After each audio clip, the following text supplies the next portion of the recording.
step into the day with the dawn ringing in my ears. Oh, I tune into my TV show. No better way, I gotta get myself into gear. Let's go. Oh, and I feel good today with my wake up in the morning espresso. I feel good today. It's my feel good breakfast show. No, don't do it, man. Gotta do it, get it out, right? In the middle of the week, get it all out. Hydration. Yeah. There we go. I suggest you get out of bed and do exactly the same thing. A very good morning. Welcome to it. So happy to see your beautiful face. And I do, believe me, I actually see your face. You look great for this time of the day. Thank you so much for waking up early to join us. It's going to be a good show. smile, like, I feel like you're talking to me as well. Like, I feel that, man. Gee, that's real, and I hope you feel that too. So we're here to serve you, and we've got a jam-packed kind of Wednesday. Are we paying special focus to so much? And especially when it comes to kids and, of course, their health. So mamas, papas, you want to listen up to this one. And we're planning Easter obstacle courses. We're preventing fevers in kids and getting those multivitamins in a fun way too, right? It does help, man. It's like every day a negotiation to get those little puppies into your little ones. If they taste and look that good, it makes a big difference. Then we're going to meet the cast of a brand new animation titled The Bad Guys. It looks amazing, and it's releasing in cinema this coming Friday. So much fun for the kids, for the big kids, for everybody to enjoy today. And we'll be cooking, and we'll be having a lot of fun, and we'll be connecting with the people that we love the most in this world. And speaking of which, they are bouncing, they are raring to go. He is literally flying out of his chair. He is so excited to see you. Morning, gang. Morning. Good morning. Hey. Sorry. You need to sit down. Sorry. So I'm so excited to see you. I'm so sorry. Woo! Well, it's Friday today, hey? No, it's not. Feels like Friday. It does feel like Friday. I want it to be, and the thing is, they say you need to put this into the universe, you know, so if it's a Friday, it's like that up here. But it's flu season as well, eh? It is flu season, so for this morning, we are asking you the all-important question on social media. How do you keep healthy during flu season? Let us know. Are you someone that takes a little bit of a ginger shot in the morning? Or perhaps you drink your vitamins religiously? Whatever it is, do let us know, and don't forget that hashtag Expresso show. Indeed, I did a bit of a flu vaccination the other day along with G, which was great, so I would recommend it. It's wonderful. And then, of course, I do a lot of homeopathic, herbal-based sort of medications, so that's for immune boosters, and that's how I keep healthy. And then also a bit of exercise here and there, and I work with the best people. Which also helps the immune system. It does help the immune system, but that's Wasty's take on how he stays healthy for this flu season. Why don't you let us know how you do it, and maybe we can learn a thing or two from you. And don't forget that hashtag Expresso show. I've got an idea. One way to stay healthy, you can carry on watching our show. But for now, it's gone past the hour. It's time to take a look at the news. And first up, we're taking a look at national news fronts, where employees in the bus industry are expected to strike next week, leaving thousands of commuters stranded over Easter. Now, this after the Metal Workers Union, otherwise known as NAMSA, once again failed to reach an agreement with the Bargaining Council for road passengers regarding wage increases.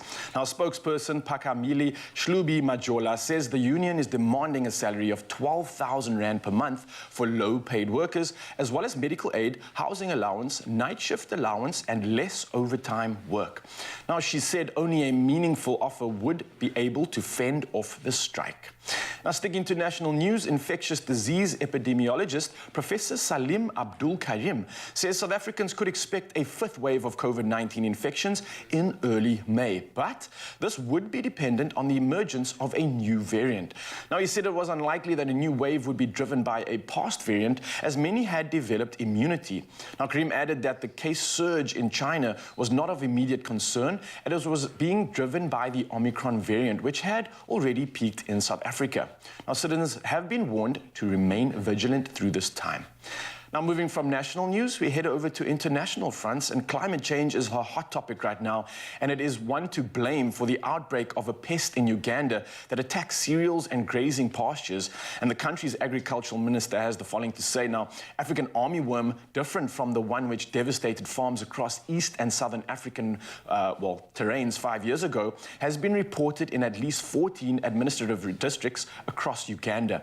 Now, it can be tackled with a common pesticide known as cypermethrin, and this has been said by Agricultural Minister Frank Tuambeza, and he warns that cows and other livestock should not graze in treated zones for at least a week.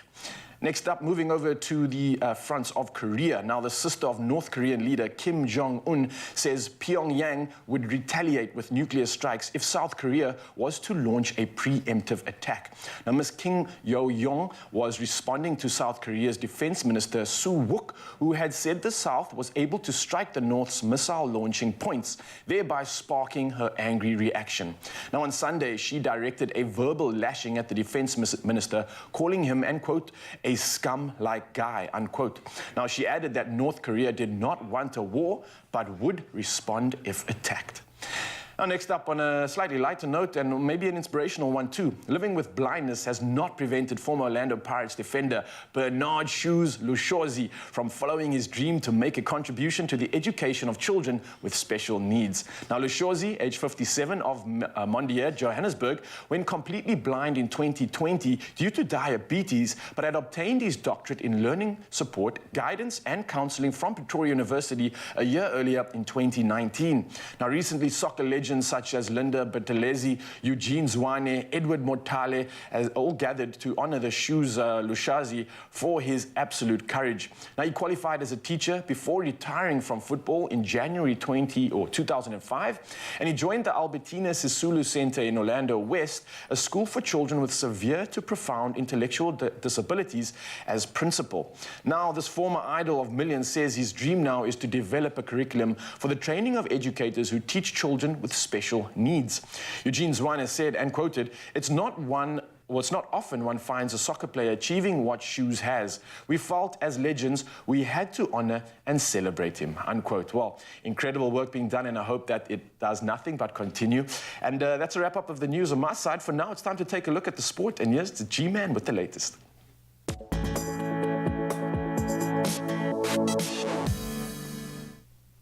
Thank you so much, Raul. While we tip our hats to Shoes, let's focus on the reason why Raul is smiling this morning. Two of the favourites for their title, of course, but of course this season's Champions League title as well. Man City and Liverpool both picked up wins in their first leg quarterfinal clashes against Atletico Madrid and Benfica, respectively, last night. So City, they were dominant in the first half, but weren't able to register on the score sheets as the teams went into that break locked at 0-0. The hosts came out looking to make the most of their dominance and did just that.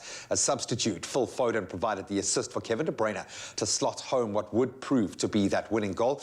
Then Liverpool claimed a 3-1 win away to Benfica, Ibrahima Konate netting his first goal for the club to give the away side the lead, for Sadio Mane added a second just 10 minutes from the half-time mark. The hosts showed a little more purpose in that second half and pulled a goal back through Darwin Núñez, but weren't able to make the most of their other chances before Luis Diaz. He scored the late goal to seal that win 3-1. Then on to the little bit of cricket happening yesterday on the international front. T20 World Champions Australia, they claimed a 3-wicket win against Pakistan in a one-off T20 game at the Gaddafi Stadium. So Pakistan batted first and started well. An opening stand of 67 between Mohammad Rizwan and Babar Azam. Top scored for his side with 66. And Australia fought back through the restricted hosts ultimately to 162 for 8 in their 20 overs. That was thanks largely to Nathan Ellis taking 4 for just 28 with the ball in hand.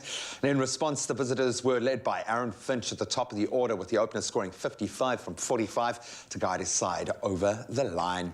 Then on to rugby transfer news. Sale Sharks have now confirmed that Springboks Faf de Klerk and Loet de Jager will be leaving the English Premiership club at the end of the current season.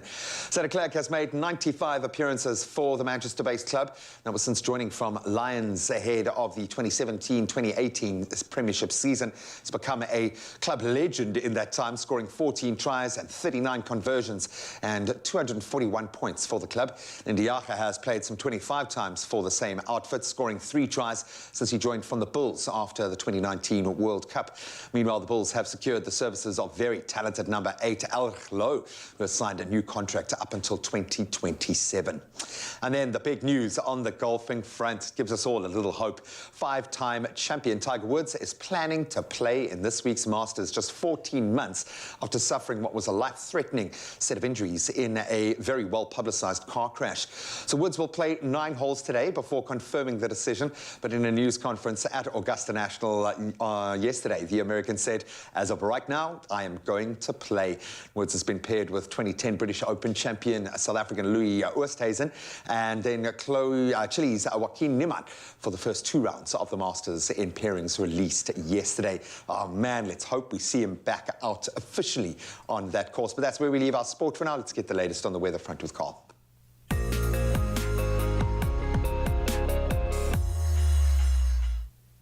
Thanks a lot, G. Let's take a peek at the weather for you. And a cold front on Friday may usher in the first snow of 2022 during the weekend.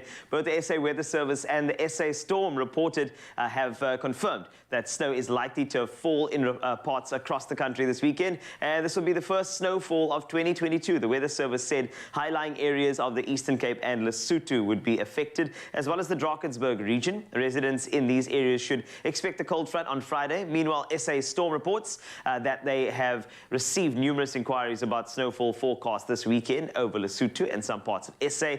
And the happy answer is, and I quote, "Good news for winter lovers is that snowfall is on the way. We will release our snowfall maps today. Stay tuned." In the words of the movie Frozen, do you want to build a snowman? The quick answer is yes. Just because the colder weather is moving in doesn't mean the sunrises we experience are any less beautiful. And this morning we have a few goodies. Gavin Pollock, you're up first from Durban, kicking us off with this brilliantly shot overlooking the city glowing below the morning sun. Well done to you, Gavin. This looks good. Then JP Malarba sharing the slightly moodier shot of the morning sky in the area, showing off the clouds with their own special glow from the sun behind them. Looking good so far. Keep it coming. The Expresso Facebook page is where you need to go to submit yours. As we take a peek at the temperatures across the country, warm in the north and a bit chilly in the south. Let's take a closer look at you, Polokwane, first. 15 is your low, up to a high of 29 degrees Celsius. Bombela looking nice and warm today. 33 is your max from a low of 19. Pretoria, a beautiful sunny day for you. 13 up to 26. Johannesburg, same case for you. 11 is how you wake up this morning. You thaw out to 25 degrees Celsius a bit later. Mahikeng, you start at 9 and you jump up to 26 this afternoon. Klerksdorp, 7 to 28. Kimberley, you can expect a minimum of 5 degrees Celsius, up to 23. Bloemfontein, 3 to 21. We're getting chillier. Richards Bay, back up to you with a nice warm 31 degrees Celsius as your maximum. Pietermaritzburg, you are looking at some thunder showers, around a 57% chance, with a 27-degree high for you. Durban, 19, jumping up to 27. Also, thunder showers expected. Mthatha, 10 to 26, a 40% chance of rain. East London, 12 to 23. Cradock, 4 to 24. Gqeberha, 12 to 22. George, you can expect 20 as your high with a 62% chance of rain. 10 is the low. Cape Town, 13 up to 17 with a 60% chance of precipitation. Worcester, 12 up to 17 today. Sutherland, 4 to 14. And Uppington looking very cold today in your standards. Of course, 24 is your high from a low of 9. That's a wrap up of your temperatures on your Feel Good Breakfast Show. Another update for you in 1 hour as we take a peek at 2 very, very good looking people and an ever better looking person in their background.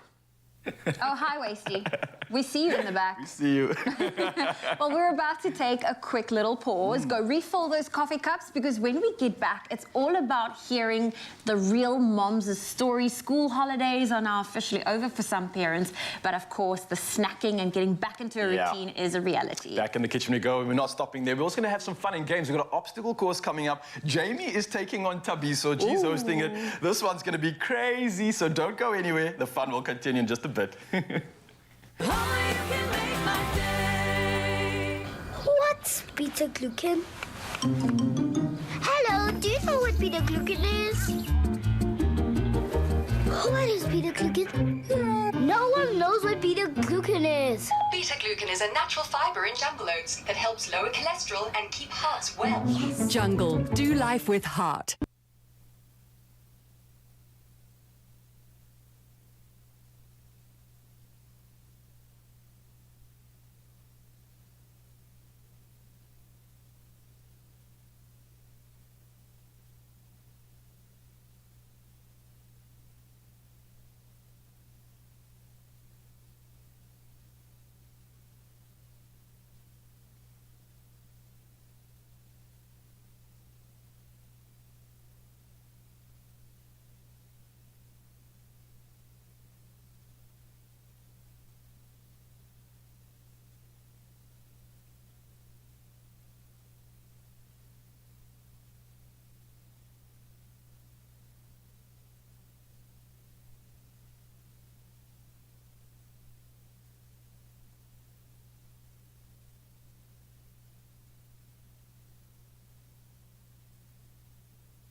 Welcome back to your Feel Good Breakfast Show. This is Expresso on S3, in case you're wondering.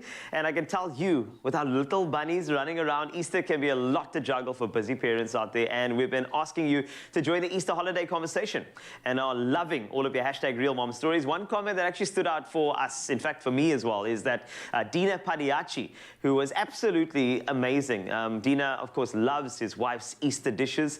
This lovely couple has not only won themselves an air fryer, but will also be sharing their hashtag Real Mom story with us today, namhlanje vandag. And we have them on the line. So Dina, welcome to your Feel Good Breakfast Show, and welcome to you as well, Judy. Morning, my buddy. Morning. Morning. Morning. Nice to be Are you guys awake? What's happening? Yes, really. That's great. All I want to say, first and foremost, Dina and Judy, congratulations. I know that an air fryer goes a long, long way in that kitchen, and a lot of people who come to visit, there's a lot of envy, but it's okay. They'll get over it. Thank you. Healthy living. Lovely. Dina, in fact, you commented on our post saying you have all of our mouths watering right now, in fact, because you said do you help Judy with preparing these delicious meals that you posted about? Oh, absolutely, eh? Absolutely. Okay, a little twist. Chicken is so simple. Okay, lovely. I hear you that your dog appreciates it as well in the background, which is great. But okay. I love getting involved and having fun in the kitchen. I prepare the onions, and when Judy said, let's get cracking, the eggs are done. At least you're doing something. Delicious and most affordable. Thank you. Thank you, Dina. I appreciate that. That's amazing. So let me take just a peek at the comment for a second. I want to refresh the memory here, okay? It says, my wife prepares the most delicious dishes with Simply Chicken products during Easter. One of my favorite meals is chicken burgers with lettuce, fried onions, fried eggs, and mayo. Just thinking about it makes my mouth water. It made my mouth water, actually, as well. But I mean, looking at Easter as a whole, we know trying to juggle Easter as well as some other things, it can be quite tough. So how do you guys handle that with the children running around and still managing to get something incredible like that out? I mean, Judy, in fact, I want to ask you this. What's your secret to juggling everything this Easter? Meditation is my secret. It helps me to calm myself and plan for the days ahead. Having my kids and grandkids plus house chores and a whole lot scheduled for the day can really be hectic. So I learned how to cook, to meditate, and to have a more healthy and balanced lifestyle. That is beautiful. I love that Zen look at the things that go on. It can be chaotic, but you have to take a breath and enjoy the family around you, allow them to fuel the energy in the space, which is so important. But what's the Easter weekend plan for you, Dina, and you, Judy? What are you guys planning? Is there anything special on the menu? Yes, we've not prepped for lunch. We're having Simply Chicken products. We invited family and friends over to spend quality time together. One of our Easter traditions is going to church. We'll be having lunch together, and we're planning an Easter egg hunt for the children in the garden. That sounds good. Sounds so exciting. I love the Easter hunt as well, you know, because you have to get the appetite going. Best way to do that. So if you're the lucky winner of that 10,000 Rand grand prize, I mean, I'd love to know, how will you spend that cash? Where would the 10,000 Rand go? Dina, dare I ask you about that? For sure, my buddy. This will be the perfect prize for us because we celebrate our 37th wedding anniversary this month. Wow. So we would love to go on a holiday to Cape Town. Okay. Wow, Dina, that sounds amazing. Come visit us, please. If you could come on holiday in Cape Town, that would be wonderful. But of course, 10,000 Rand could be yours. So I'm hoping, holding all sorts of thumbs, and it might just be an incredible experience for you and Judy. So all the best to you. Thank you so much for joining me on the phone today, and have a lovely morning and a blessed Easter. No, thanks to Expresso, thanks to Simply Chicken. Well done. Keep the show going. We'll definitely do that all the way to 9 a.m. Our bunnies are in full swing this Easter, and boy, we are super excited. You just have to follow @SimplyChickenZA on Instagram for quick and easy recipes. Remember, there is a new chance to win an air fryer every week with Simply Chicken. To be this week's lucky winner, simply reply to the competition post on the Expresso Facebook, Twitter, or Instagram pages and tell us your #RealMom Easter holiday stories. You not only stand to win an amazing air fryer, but also a chance to tell your story on Expresso, just like Dina and Judy, and automatically be entered into the draw for the grand cash prize of 10,000 Rand. Don't forget to include #RealMom in your answer. Competition closes this Friday, 8th of April at midday. T's and C's can be found on your favorite website, expressoshow.com. Good luck.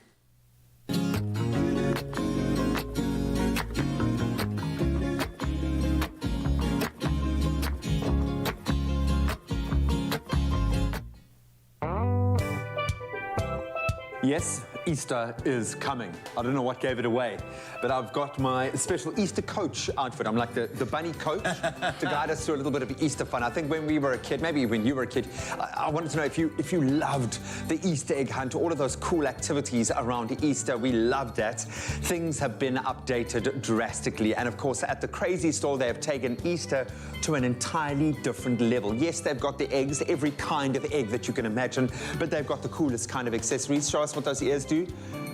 Ta-da! Oh, wow. How cute. You can have an Easter-themed party, or you can create an Easter-themed obstacle course. Love that. There's nothing better than an obstacle course, I'm sorry. Are you ready? Yes, very ready. Ready as can be. Competitors in 3, and there's your line, incidentally. Don't pass the line. Cool. Yes, and watch Tabisa because he loves to cheat. Yeah?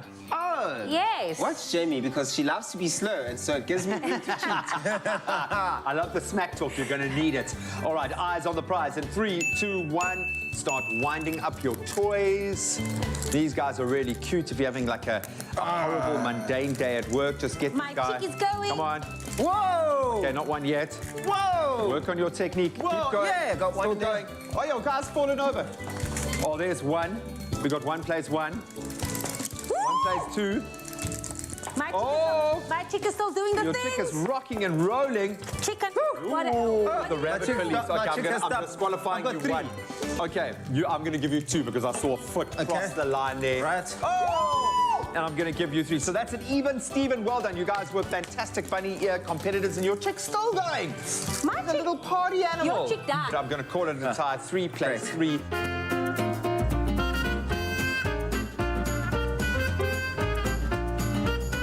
And in 3, 2, 1, your 30 seconds starts now. Yo! Ah. What is this? There's one. No, that fell out by accident. Oh. Come on, you can do it. Oh! Think about the shape of the egg. Oh. Become one with the egg. What? Oh. No way. I've got one in so far.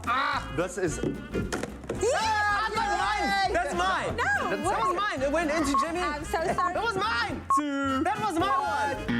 Oh, look at that. You know what? I'm going to ask the egg. Okay. It doesn't work like Do you that. want to stay on Tabiso's team or do you want to move to Jamie's? It's mine, because it... Oh, no, it was calculated. He wanted to move to Jamie's side. Sorry. Shame. Even the eggs are Again, I'm going to leaving call it you. a tie. That was amazing. 1 plays 1. So far, it's neck on neck, you beauties. Oh, man. Well done, guys. All right, that follow one. me to our next station. It's about to get physical.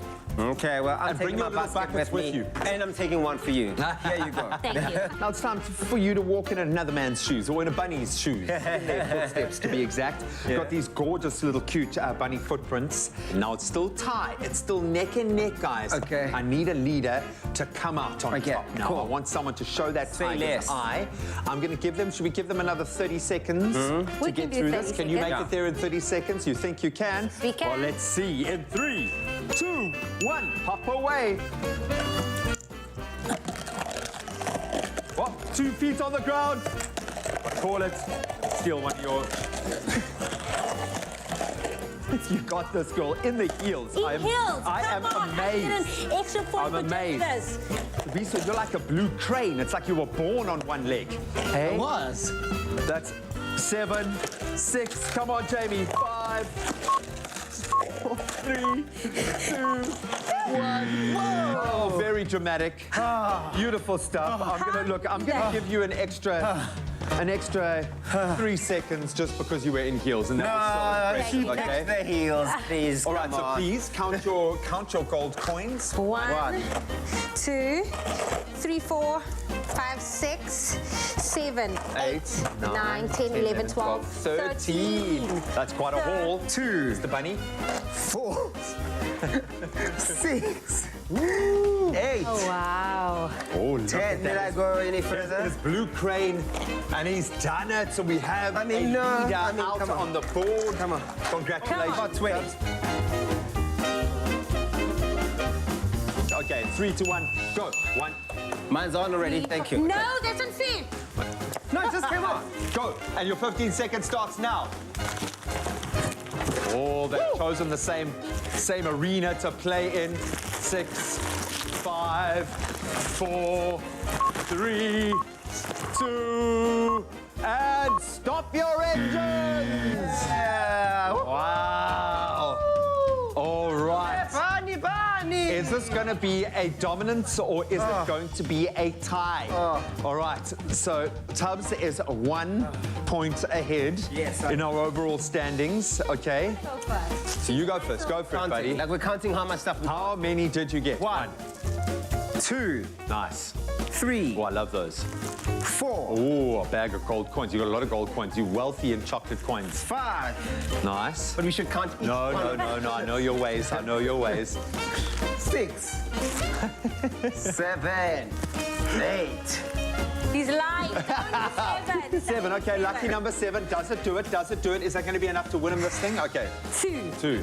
I'm going to go down. 3, Nice. 4, Oh, 5, 6, 7, and... wait, there's one more. Tropica! This is a designer. Congratulations, you're fought back to take our final challenge, which means one thing.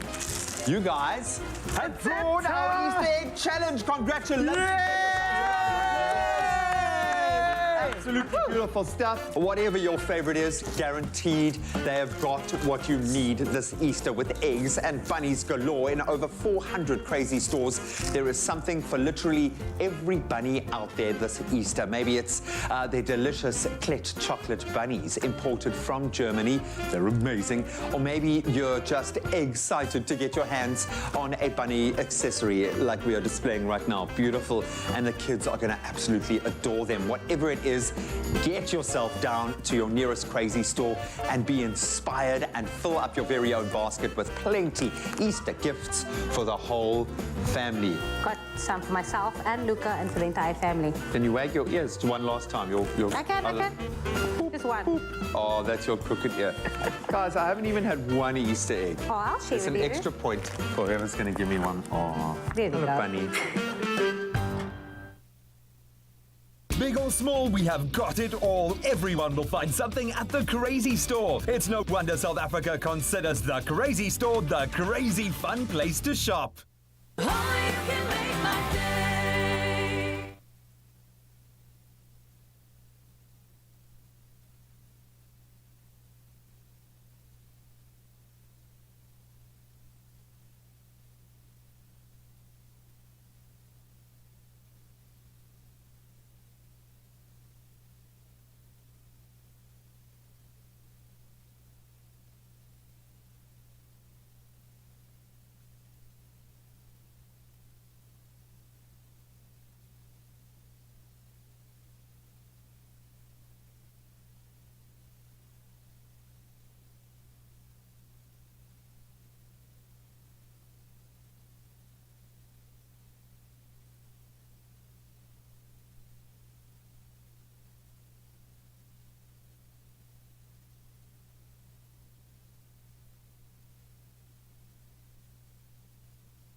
you'll always know how much I love you. I hope that you never stop learning and growing, that you'll be brave and joyful and kind, and that one day, when you look at me and I look at you, we'll love the wonderful you that you've become. It all begins with purity. It's my feel-good breakfast show. It's your Feel Good Breakfast Show, Expresso on S3. Now, this might scare you a little bit, but I think from a hygiene perspective, this has been opening up my eyes. Now, with majority of people still working from home, this doesn't mean that the germs on our phones, our laptops, and our electronics have lessened and that we can now become complacent. Oh, no, that is not. Oh, no, Mzansi. Now, germs are still everywhere. Now, do you ever think about how dirty devices like cell phones and tablets may be? Yeah, this thing right here, we touch it all day, our fingers are getting all messy on it. Now listen, you leave them on restaurant tables, we carry them into bathrooms, allow others to touch them, and generally pick them up hundreds of times a day, literally. Now, these devices can become scary. They carry scary numbers of germs, and these germs carry over onto everything else we touch. So it is of utmost importance that we disinfect regularly, right? That's I mean, right. come on. I mean, it's quite scary now that you mention it. Most of us take our cell phones into the bathroom, and then you go sit at the table and you put your phone while you show a on your friend phone. afterwards It's as well. terrible. So be sure to shut down your devices and use an antibacterial wipe to cleanse on a daily basis. I am now adding that to my daily routine. I'm gonna go get a couple wipes as well. Just thinking about literally, you don't realize how often you throw this germ-carrying device around. So, Mzansi, get on that wipe daily and ensure that you clean yourself. MediRite has got you covered.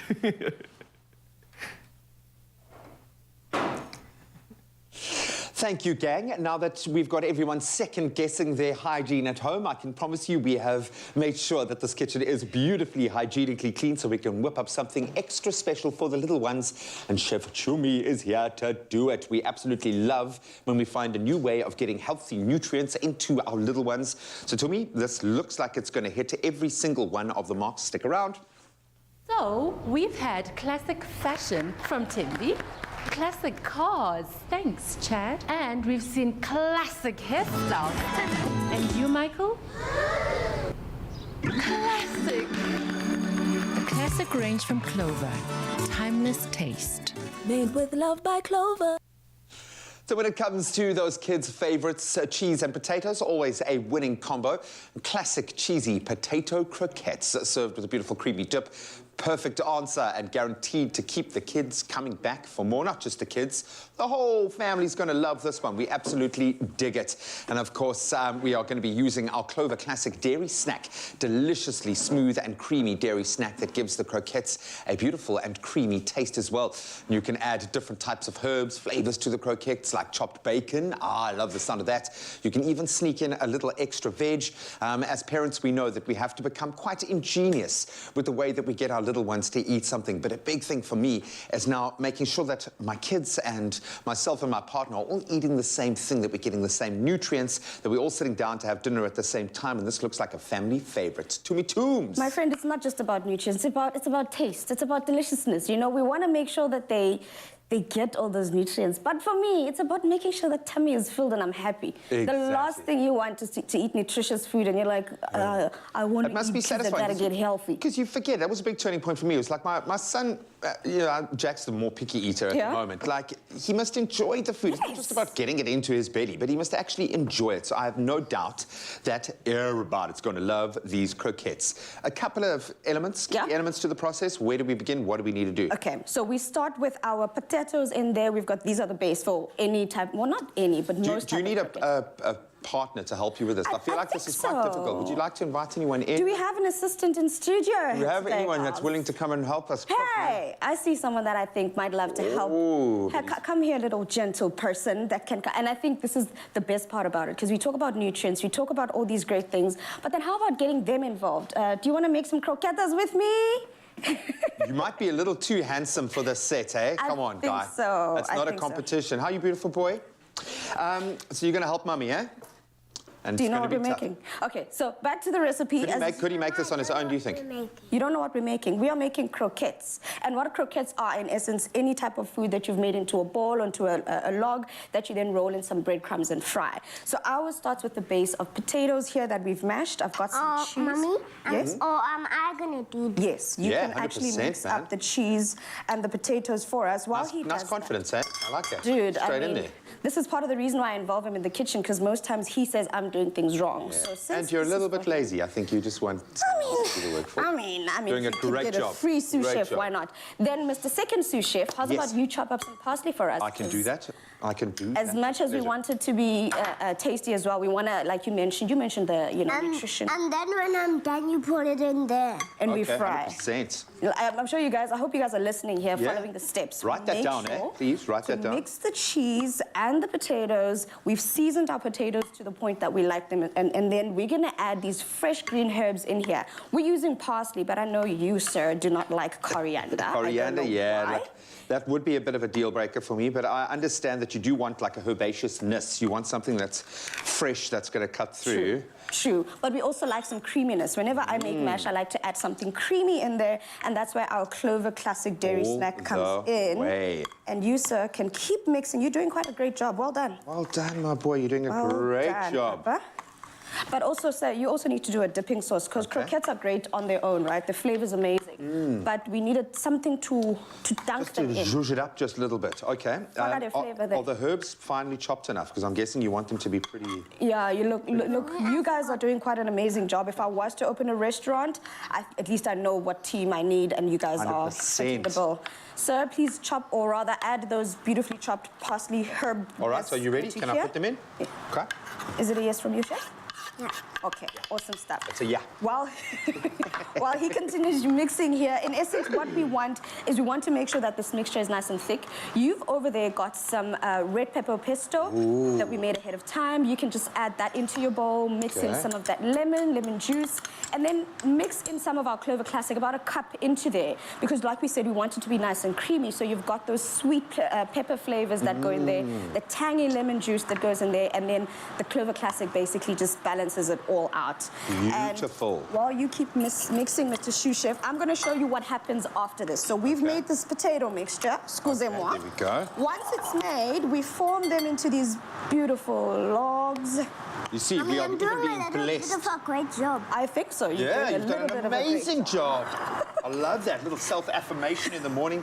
You can hear we are being blessed by the rain outside. Even the gods are blessing our croquettes this morning. I love it. All right, and as the rain is falling down, I am putting down our croquettes into some flour. Mama? Yes, baby? I think my other arm, this arm is tired. Okay, you Oh, can I use get the other that, arm. man. But you see, like if you're not getting tired in the kitchen, then really Mama, are I you doing think the right? my other arm is tired. Can I swap? You can definitely Thanks. And then if this one's tired, this one's not tired. Oh, I like your technique. You're amazing. You're doing It's awesome got a really there. good front, like... The reason we start with the flour is we want the egg to stick onto our croquette, so that And when we then the fry, breadcrumbs will and then stick the to bread. that. Correct. Okay. Otherwise, what ends up happening is that if you put it straight into the egg and the bread flour, you find that sometimes your egg will actually fall off. Fall off it. So you don't actually get that So nice. it kind of crisp binds it together. Okay. base. I'm holding it so that it doesn't move. Oh, good done. idea. Stabilize that base. And all we do now is just crisp this baby up. I've got some panko crumbs because I prefer them because they're nice and crispy. Yeah. But you can use normal breadcrumbs as well. The Fry- panko is nice because it's quite light, I think. There we And go. this, to have that beautiful texture on the outside is going to make all the difference. And then, of course, you've got the counterbalance of this beautiful sauce that I've given the creamy treatment with my Clover Classic Dairy Snack. And as I said, I mean, you can have a little bit of fun with this. You could put some bacon in there, some mushroom. All I'm saying is that it won't turn out right unless a young person is doing it. 100%. So it is important. You can put anything. Anything, really. What else would you put in there?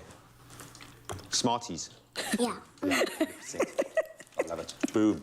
And then how long do you fry them for, and how do you know when they're done? You just fry them until they're nice and golden brown, and then take them out. Serve them immediately for that crispiness, or only prepare them and fry them closer to serving time. I suppose because the potato's been cooked already. Correct. Done. Deal. You've been amazing. Well done. You just keep going, buddy, and you keep swapping arms there. You have it. The little ones can help out in the kitchen. And to get this recipe, you simply need to head over to expressoshow.com. And, of course, if you missed any of those steps and how to swap from arm to arm, then this is exactly how we did it.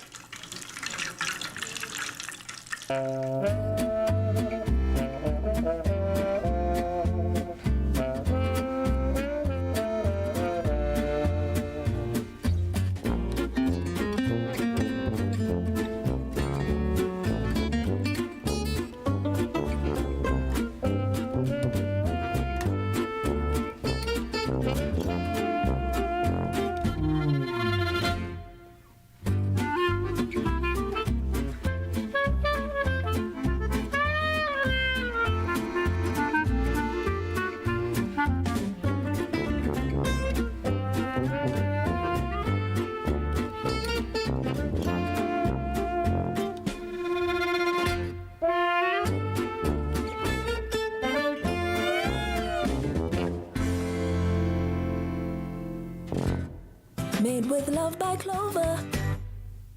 Only you can make my day.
It's my feel-good breakfast show. Welcome back. Thank you so much for keeping it locked. Time now to chat to the parents. In particular, if, like me, you're a parent of a toddler who spent the last 24 hours with a screaming, crying, snotty-nosed little thing clung to you, you know how challenging it can be to keep up with their boundless energy.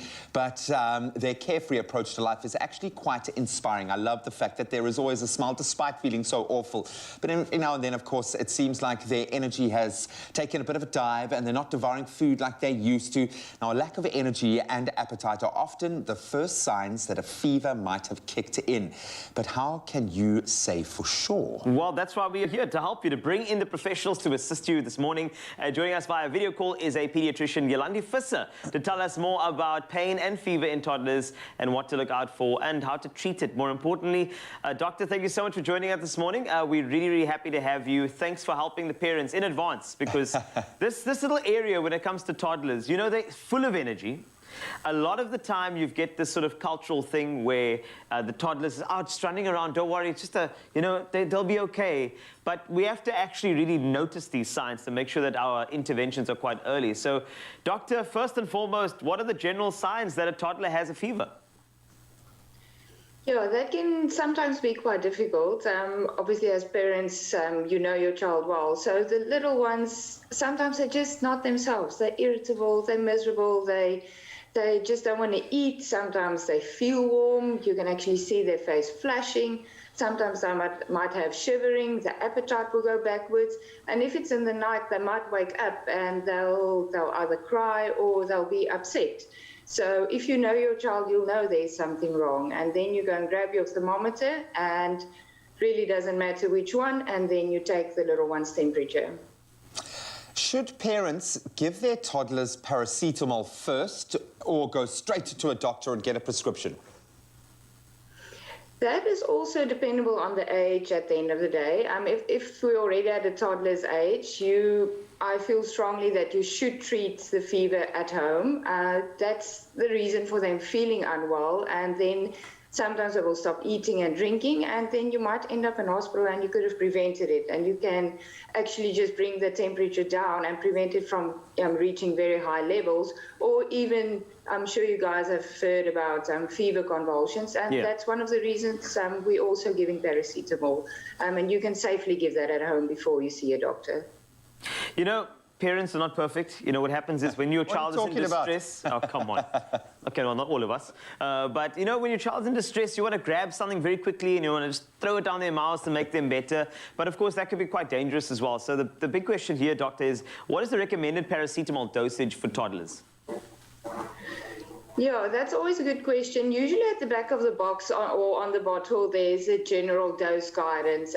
We work out dose per kilogram in children. So it's good to know your child's weight more or less. And you work out 15 milligrams per kilogram per dose. You can really give them safely every 4 hours if needed. Sometimes these viruses can give you 4-hourly fevers, and you need to be really strict and regular with it. And to overdose is really not easy. So on average, 15 milligrams per kg per dose, and that would give you 4 to 6 doses in 24 hours. Max dose of 75 per kg per 24 hours. So it is quite a lot, and it is very safe to use. That being said, are there any actual side effects of taking paracetamol, especially for toddlers? Yeah, side effects, the profile, it's really minor. Unfortunately, the child already feels unwell, so knowing if the tummy is now sore secondary to the paracetamol would be very difficult. But just your general gastrointestinal side effects, tummy pains, aches, maybe a skin rash is sometimes quite common, and then your overdose signs of being jaundice and change in urine and stool color. But generally very easy to tolerate, and side effects profile is really minimal. Doctor, you mentioned this a little earlier, but sometimes a fever can get so severe that the child can actually convulse, and there could be a seizure. If that is indeed the case, to put our parents' minds at ease, what is the best practice if your child is having a fever-related seizure? Yeah, that is quite distressing. Luckily, we know it doesn't happen that often. Unfortunately, it can happen at any temperature. And usually the child will either shiver or start shaking, or they will just zone out. So safe to put the child on the side in the recovery position. You can go and Google or see online what the recovery position is. Do not put anything in the child's mouth. Let them lie on their side. Don't put your finger. Don't try to administer medication. Try and cool them down. Usually it lasts less than 5 minutes, and the child is perfectly fine afterwards. If it's a first-time seizure, rather go and seek medical attention. And if it happened before, which it might have had, you just manage the temperature. So most importantly, recovery position, don't put anything in the mouth, and get the fever down. So a suppository in this case scenario would definitely be a better option, and maybe to just cool the child down. Keep calm and carry on. Doctor, thank you so much. I know this can stress a lot of parents out. I've got a toddler at home who's been sick this week, so I can understand how much it can throw you out. But there are simple answers, ways that you can treat a fever at home. Thank you so much for giving us a couple of gems there. Doc, go and have yourself a fantastic day. It's been wonderful to connect with you. Thank you, guys. Have a good day. Bye.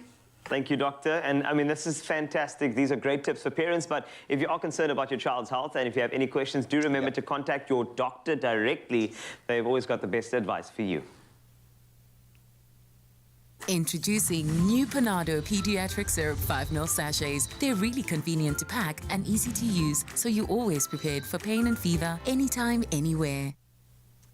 I absolutely love it, boys. Some vital tips coming through, of course, on our Healthy Wednesday edition right here. And the Domestos team have been at the forefront of sanitation as well, especially when it comes to the crisis in South Africa. That's right. And every time you choose Domestos, R1 from every bottle sold goes towards safer toilets for 1 million learners in South Africa.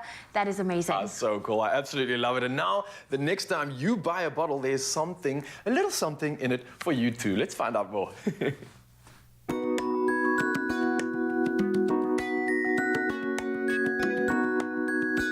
So no, you're not helping me with my weekly grocery shop, but we are at the shops to meet up with the amazing Domestos team. They are running a new campaign, and essentially, they want to help you to help them to help as many children as we can.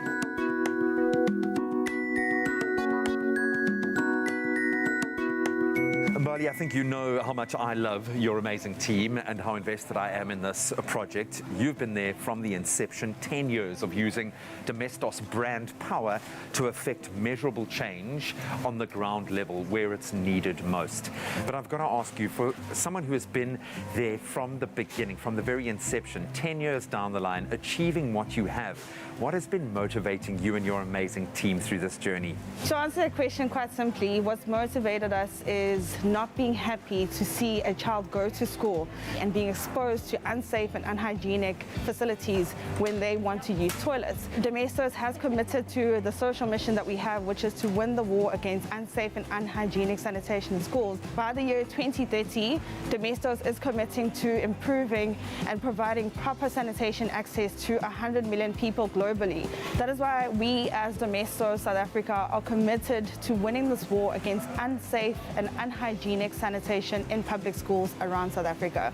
Through this process, you are also empowering people like myself to be a part of that journey. Why was it so important for you to not only put the brand behind this campaign, but also get your customers involved, empower us to make a difference? So it's a fact. We as Domestos would have not been able to achieve any of the work that we have done to date without the partnership that we have with our South African community. Every time a South African buys a Domestos bottle, we've made a contribution on their behalf. And through that partnership, we've been able to deliver safe and hygienic toilet facilities to 5 million learners across the country and public schools. And that is why it's important for us to continue partnering with our South African community.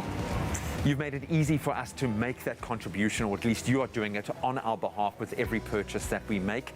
But you've taken that a step further and you're incentivizing it, and also taking a little of the financial pressure off, which comes as a godsend after the last couple of years. How do I score my discount? And I'm pretty sure that lots of our South African Domestos users want that discount as well. Definitely. So we've made it quite easy. It's as simple as scanning the QR code that you see on the front of the pack. As soon as you scan it, it takes you to our Domestos microsite.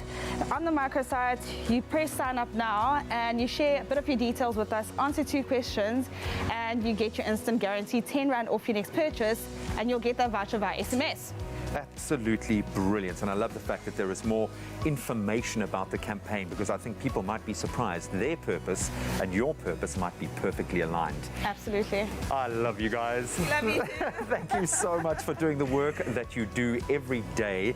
I'm so glad we are now seeing the tangible results. I think I'm going to play my part and do my donation and of course score my discount. Well, there you have it. It really is a win-win situation. Pick up your next bottle of Domestos and score 10 Rand off the next purchase.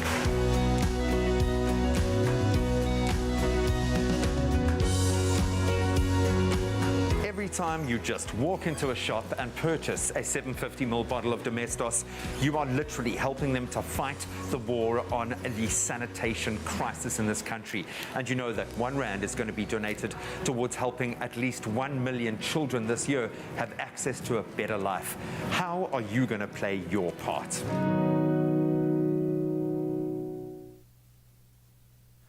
Oh, thank you, G-Man. Isn't that just incredible? And it's such a vital thing to do. I mean, we're kind of living our lives, but at the same time, look how much you're giving back. An incredible cause. Big up to Domestos and big up to the brands that are obviously doing the most right now. Love it.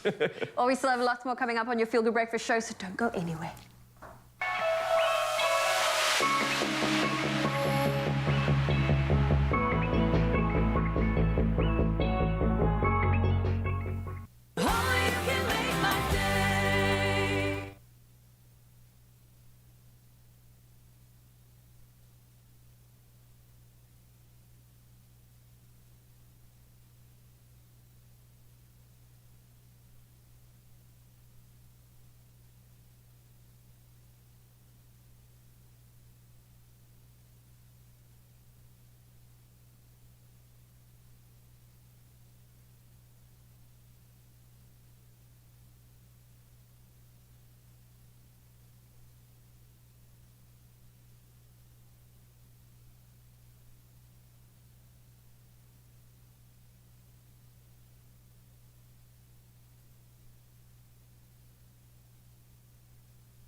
It's my Feel Good Breakfast Show.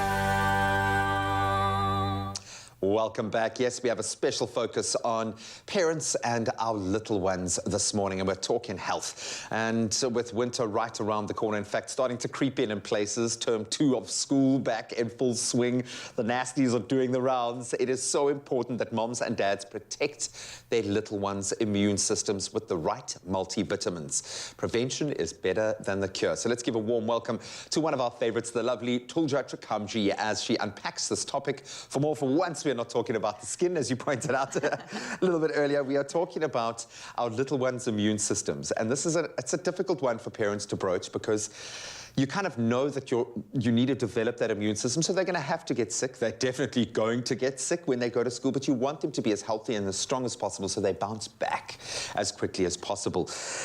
What age can I, as a parent, start giving my children a multivitamin, and how should I be approaching that? So the baby, when the baby is born, Graham, usually has a bit of antibodies and a bit of immunity from mum. You know, we've talked about how mum, when she's pregnant, passes on immunity. After the first few months, baby's immunity from mum starts to wane. So then you've got the immunity that baby's starting to build up. And that's where you want to start helping it up, because you want to help baby to build up its immunity in the correct levels. We usually say babies can start with multivitamins from 1 month of age. Really? Sometimes we recommend it from 6 weeks, but from 1 month of age, and depending on whether your baby was premature or whether your baby was full term, speak to your pediatrician about when is the right time for your particular baby. And bearing in mind your baby's going to be licking the dog in the mouth and wiping their food on the floor, and so they're going to be doing a good job of building their own immune system along the way. You just want to give them the building blocks to be able to build the best system possible. What are those building blocks? What should be in a good multivitamin, and what's the best way, in your experience, to get that into the little person? And those things are very important. Licking the dog and licking the floor and licking the crayons, which they're going to lick. They're going to do it. And they're going to lick the crayons that they licked lick in creche, which other kids have licked as well. So they're passing bugs on to each other. They're going to come home. We were chatting about it with you now, going to pass on the bugs to mom and dad as well. That's really important. The exposure to all of the bugs, which we call the microbiome in the environment, is incredibly important.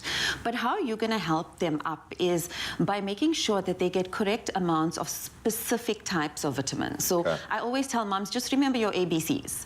So vitamin A, vitamin B, vitamin C, vitamin E, really, really important. Antioxidants as well, because those bugs are going to creep in, but it's all about a balance. When those bugs come in, you want baby's immunity and baby's vitamins and antioxidants to mount a good, strong response. So you could do that with a really great healthy diet, but I'm sure you know with a 2-year-old, getting the correct amounts of fruit and vegetables is incredibly difficult, especially in a baby every day. And that's why a good multivitamin with the correct concentrations, you're ensuring that the baby is getting it on a regular basis.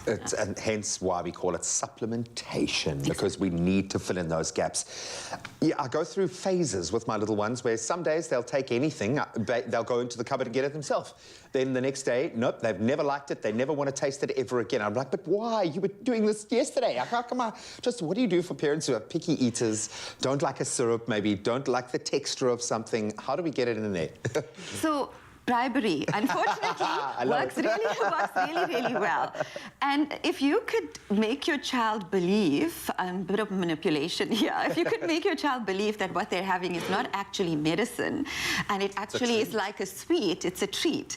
So getting something in that's maybe nice and colorful, but obviously without anything harmful in terms of the colorants. You want to be careful of that. Getting something in that looks nice. So a multivitamin that looks nice, tastes nice. You're going to tell your child this looks like a sweet, so it might be a sweet, nice and chewy, so they don't have to swallow it. Kids don't like to swallow, and with the syrups you get an aftertaste very often. So some kids would be okay with a syrup, some don't really want a syrup. And you'd be amazed how clever and smart some kids are. I always tell moms, disguise it in the porridge, and they say, no, fat chance. No, it's got to be You've okay. got an entire bowl, and that one tiny piece, the child is going to sift it out and going to leave the entire meal. I dare you, and this is for the parents with kids like mine, just put it in the syringe and give it to them. Just try it. Works for you, the syringe. I love it. Thank you so much. Some gems there. Just make sure that what you're putting in, as Tulja has said, doesn't have any of the nasties. Make sure that they've got all those building blocks, and you can make sure that your little ones do take their daily vitamins. In fact, it's never been easier with this kind of vehicle. Vidalen is a pediatric multivitamin brand that is most recommended by doctors for babies under the age of 2 years of age, and comes in a range of options, including the beautiful chewable gummies. Yes, I have tasted them. They are great. And listen up, Purity are giving 5 very lucky viewers a mini first aid kit to the value of 500 Rand each. Look at that. All you have to do is reply to the competition post on our Expresso Facebook, Twitter, or our Instagram pages, and tell us how your little one likes to take their daily vitamins. And don't forget to include that hashtag Baby's First Aid in your answer. The competition closes midday on Friday, the 8th of April, so you don't have a huge amount of time, but you can find all the terms and conditions on expressoshow.com. Good luck. I hope you'll always know how much I love you. I hope that you never stop learning and growing. It all begins with Purity. Great news coming through there. And to carry on the news right now, it's gone just past the hour, 3 minutes past 7, and it's time to tuck into the national news front.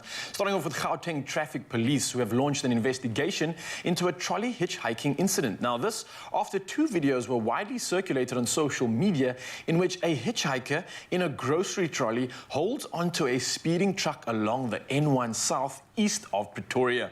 Now the man seemed to be aware that he was being watched by shocked motorists who recorded him while he clearly was enjoying the ride, smilingly indicating that he wished to speed things up. Traffic police said he would, however, be brought to book soon. Now, next up in our news front, and sticking with the national news, employees in the bus industry are expected to strike next week, leaving thousands of commuters stranded over Easter.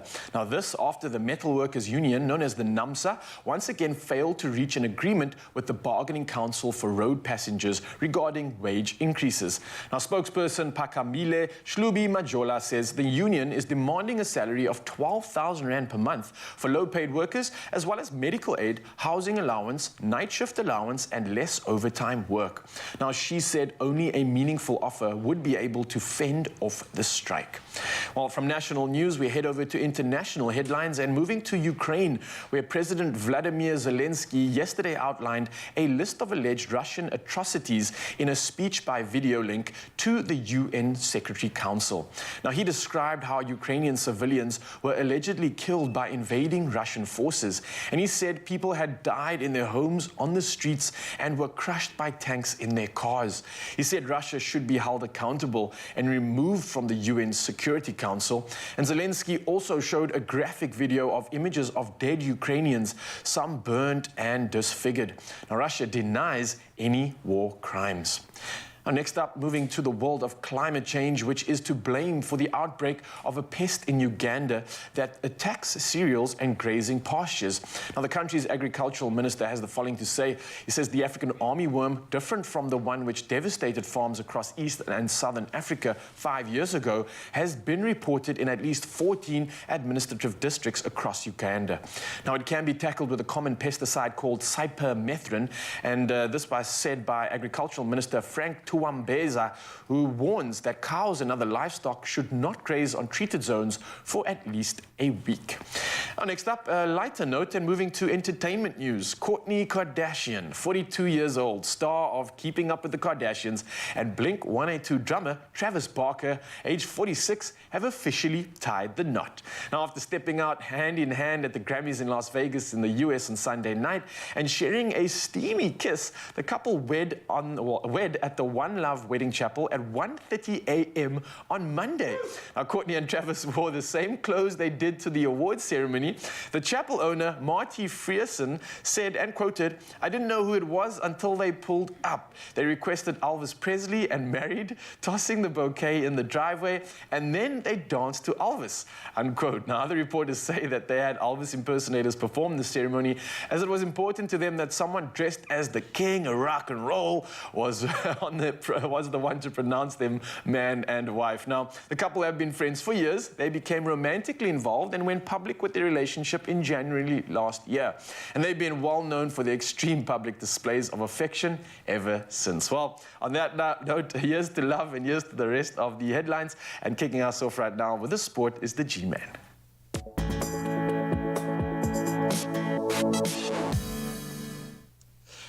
Well, it looks like the love affair with the biggest competition in Europe continues for two of the favourites for the Champions League title. Man City and Liverpool both picking up wins in their first leg quarterfinal clashes against Atletico Madrid and Benfica, respectively.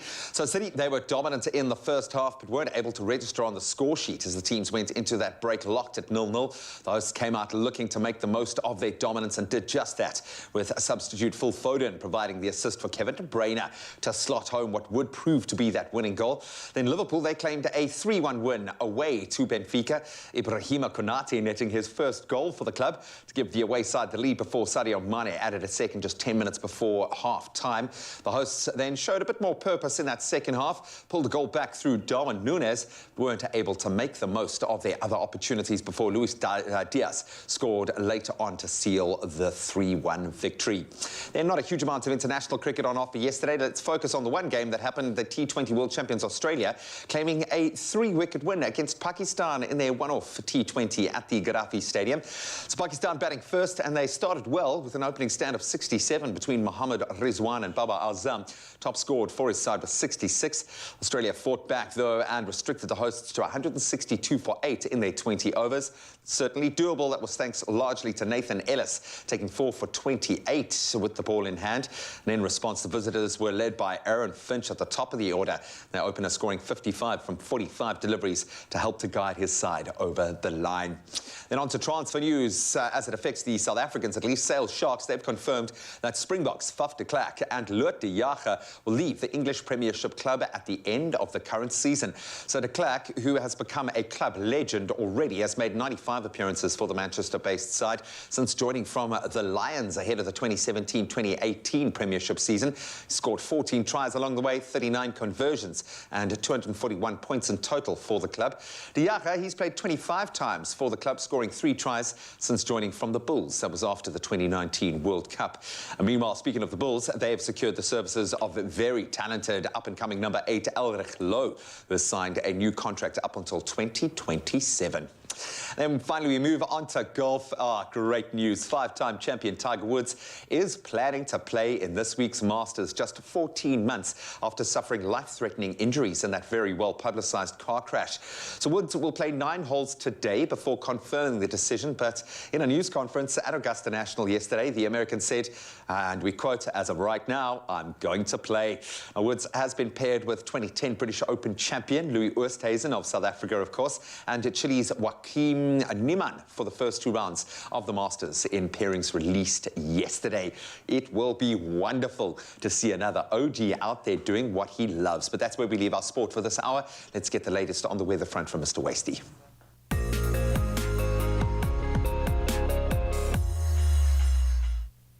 Thanks a lot, G. Let's take a peek at the weather news first. Greta Thunberg, the Swedish environmental activist who has been challenging the world since she was 15 to take immediate action to help mitigate the climate crisis, has a book coming out soon, The Climate Book, featuring more than 100 contributors from novelist Margaret Atwood to scientist Catherine Hayhoe and social activist and author Naomi Klein. And Thunberg said, and I quote, "All the facts and stories in this book are unnerving enough individually, but they too are closely joined together, just like all of us. And when you connect them, they quickly gain another, far more alarming." Thunberg began her public work as a climate activist in 2018 when she staged a protest outside the Swedish parliament with a sign that read, "School strike for climate." This led to an international movement of students skipping Friday classes to demand action from leaders concerning the climate crisis. Thunberg has already been nominated 3 times for the Nobel Peace Prize. We move from an inspirational story about the world's youth back to our shores as we showcase some of your sunrise views. And let's start off with something special from Nick Lombard, in fact, from Hammanskraal, sharing this breathtaking double rainbow, showing off, casting over the area after all the recent rains. What a sight to see. Thanks a lot, Nick. And then Rina Vassana from East London, one of our regular contributors, sharing another winning shot, showing off a silhouetted view of the sun shining through the trees. Once again, showing off. I'm loving it. Please keep it coming. The Expresso Facebook page is the place to go so we can see your sunrise as we take a peek at your temperatures throughout South Africa today. So it is going to be quite warm in the north and a bit chilly in the south. Let's start in the north. Polokwane, 15 is your low to a high of 29 degrees Celsius. Bombela, you got a scorcher on your hands. 33 degrees Celsius is your maximum from a minimum of 19. Pretoria, 13 to 26 degrees Celsius today. Johannesburg, 11 is where you start. You thaw out at 25 later. Mahikeng this morning, 9 degrees Celsius, up to this afternoon, 26. And then Klerksdorp, 7 to 28 for you today. Kimberley, 23 degrees Celsius as the max from a low of 5. Bloemfontein, very chilly this morning, 3 degrees. You'll have 21 on the cards later. Richards Bay, 20 to 31, looking good. Pietermaritzburg, some thunder showers expected, 14 to 27. Durban, 19 is your low to a high of 27 degrees Celsius. Mthatha, 10 to 26, a 40% chance of rain for you. East London looking nice today, 23 is your high from a low of 12. Cradock, 4 to 24. Gqeberha, 12 to 22. George, 10 to 20 with a 62% chance of rain. A similar chance of rain for Cape Town, 13 to 17 are your temperatures. Worcester, you've got 12 this morning, up to 17. Sutherland, 4 to 14. And then Uppington looking colder than usual, 24 is your high from a low of 9. That's a wrap your temperatures and your weather news on your Feel Good Breakfast Show. Another update in 1 hour as we take a peek on some of your opinions around how you manage the flu season. That's right. Thank you, Wasty. We love connecting with you on social media, especially when it comes to giving tips and advice. And that's exactly what we asked you this morning. We wanted to know from you, how do you keep healthy during the flu season? Do you have any tricks up your sleeve? Tricks and tips? Honey, boiling water, lemon becomes my morning drink. So it's kind of just charges me up for the day. Otherwise, it's just sleeping and having lots of fluid, eh? I find that to be quite true for myself. Like, you know, when you feel like, oh, the body is starting to, like, for me, it's a sign to you'd be like, cancel plans, rather rest. That's Let's see what Mzansi has to say, because you guys love coming through with some good comments and maybe some good tips this morning. Starting us off is Linda Tolo. Says, good morning, Expresso team. I take flu medication and eat fruits. Ooh. Getting the vitamins in and all the good stuff from the fruits, I'd imagine. Who's next up? Helen says, good morning, team. Exercise and steam a lot. Ooh, making use of a steam room. Oh, like steam. Oh, nice. Getting all those toxins out. Valdine Fortain or Fortune says, good morning, Expresso family. I love my ginger tea. We should share some tea in the morning sometime, Valdine. Belinda says, good morning, beautiful family. I drink 1 full teaspoon of turmeric and half a glass of warm water. I've heard of that. Turmeric being anti-inflammatory maybe or something like that. Incredible. Lots of good tips. Mzansi, well done. You all seem like you know what's going on. You've got the flu season on lock. But don't worry, we still got some more tips coming at you when it comes to preparing yourself for flu season and obviously looking after those kids too, and exercise on top of that. We'll see you later. We are back with the best of the best in the All-Star Season 10 of Tropica Island of Treasure. And we're going big! Just tell us why you should be chosen to compete with one of these all-star celebs and stand a chance to win a smooth 1 million rand. WhatsApp your audition video or upload it on our socials at MyTropica for your chance to get a spot on the island. So buy a Tropica today, and this could be you. See pack for details. Tropica, nothing smoother.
Now I can. I had to adjust the volume.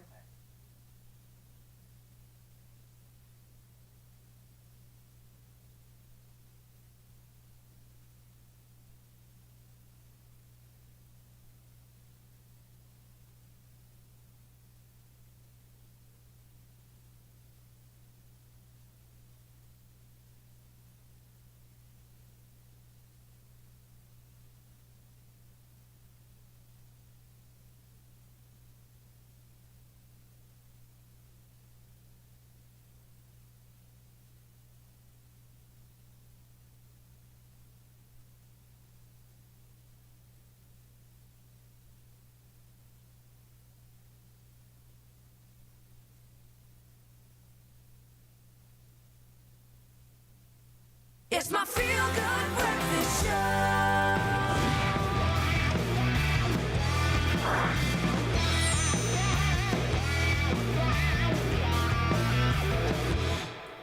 Oh yeah, when you hear that rocking intro, you know JP Sebastian's on your Feel Good Breakfast show, and we are talking movies. Today it's all about the latest movie trailers that's just been released. Yes, ma'am.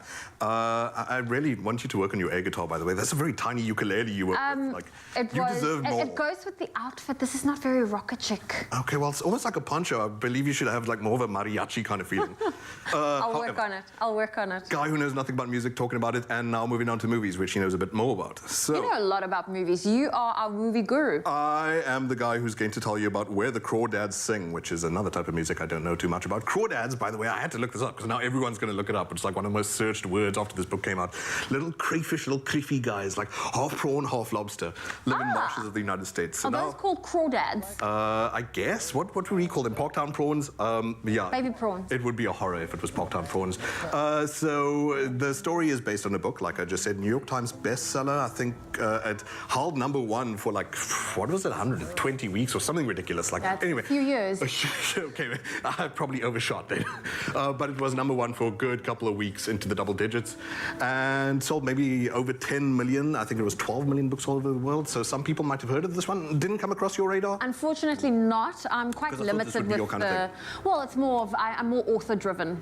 Oh, okay. Yeah. So this was her first book. That doesn't help. Delia O'Hare, if I remember correctly. Nevertheless, look that up yourself. I'm the guy who talks about movies, not books. So the adaptation of the book is the story of a young lady starting in the 1950s who fends for herself in an American swamp, while North Carolina specifically, from age 6, which sounds crazy ridiculous, but manages to survive all the way through to her formative years as a young adolescent, where she tries to wonder, you know, can I actually extend my circle of community out beyond the swamp, out beyond little crawdads and wild animals and alligators and that kind of thing? Invites boys into her life. Whoopsie, big mistake, possibly, who knows?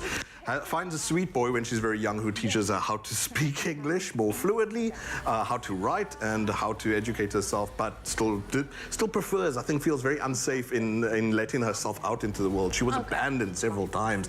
But look, all of that story and whatever you'll figure out as time goes by, it looks pretty lush and beautiful.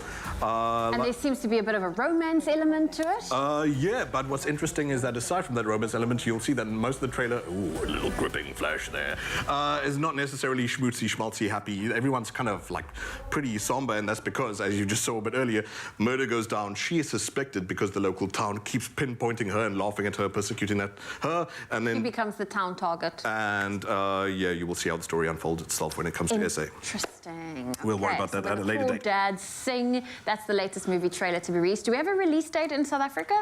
You put me on the spot. I'll tell you in a bit. Okay, all good, all good. Now let's move on to something I'm super duper excited about, Minions 2. Yeah, I'm glad you are. Yay, then this is all have you heard Wastie's Minion voice? We'll get him to do that. Is that what he uses in the clubs? Does it get all the ladies? I've been doing it wrong. The Minions, The Rise of Gru. No, shame, I made the man look like I feel like you need to say it a bit more grumpy. The Minions, The Rise of Gru. That's my best Gru I can do, who obviously is a returning voice of Steve Carell.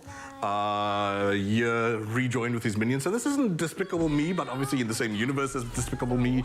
And this would then be the 5th movie in the series. Now we're looking at a prequel. First Minions movie, Gru wasn't involved so much. Only at the very end did you find that the Minions eventually ran into him and then decided that he is their lord. He is the main bad guy that they want to follow. So yeah, they finally rejoined. They finally tagged together. That's the crew that he wants to join as a young boy. He admires, he looks up to. The Vicious Six is what they're called. So is this from his perspective when he was younger? Well, like I said, it's a Minions movie, but it's also Despicable Me, of course.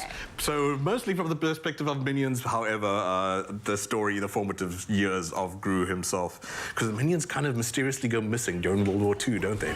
Questions for another day. Maybe they were involved. So this one, in terms of, I had a look at when the movies are released. Thank you. Minions 2 is releasing in South Africa on the 1st of July, and Where the Crawdads Sing, the first movie trailer we looked at, that is releasing July 15th. So that's around the corner. We're in April already, yes? Yeah, and they're bringing back movies that, like, geez, last Minions was like $1 billion, so shows the faith in the industry of making a bounce back. Not sure if it's with Minions I'd like to bounce back, but we'll see. Okay, well, listen, JP Sebastian's not going anywhere. You know, when he's on your show, he's talking movies or something to do with movies. We've got more trailers to unpack. Yes, so we know what to watch with the kids, but what do we snack with the kids? And if you're wondering what to whip up as a snack for the kids, well, then you've got something right now that's going to get the whole gang going nuts. It's an easy peasy Go Clover nuts, peanut butter and chocolate puff. It sounds so good. And better yet, the kids can get involved in creating something special. Special memories that they can make with delicious treats all coming together in the kitchen. Only problem is, I need someone to do this with. Who is helping me out? Am I on my own? Chadash! Loki in the building! Yeah. And of course, Mom Toomey, how are we doing? I'm doing good. I'm so excited to cook with this kid. You watch Minions? Do you like Minions? You take me as a little minion yourself, eh? Yes. Another question. talk about me, not my news. Oh, yes, yes. Listen to the boss. Thank you for correcting me, young man. And hopefully you can correct us with making this meal. Tumi, how are we doing this? Are we having fun, of course? Yes, we are. What are we making again? Chocolate puffs. Chocolate puffs, yes. puffs. Peanut butter and chocolate puffs. And they're simple, they're tasty, and they're easy to make. Okay. Yeah. Do you like peanut butter, Loki? You like peanut butter?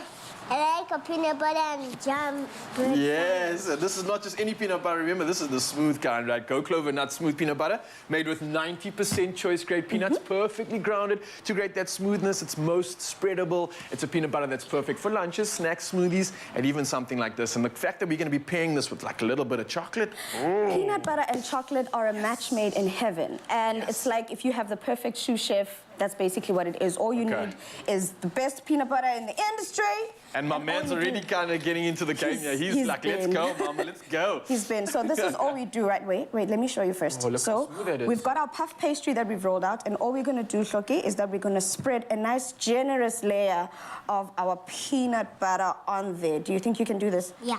You sure?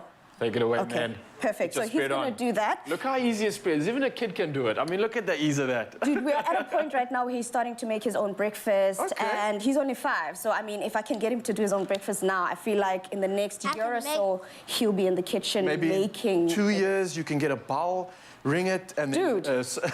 I mean, it's all about what I invest. I'm investing here. This is an investment into my retirement. Yes, you know what I yes, mean? yes. But obviously, we want it to be nice and crispy, golden brown on the outside as well. So we do need what you've got in front of you over there. You've got an egg, as well as some cream or some milk, depending on how you... That's called yolk, not egg. Egg, I got an egg yolk, and there's a yolk in there as well. Nice spot, Loki. You There we heard go. it here first.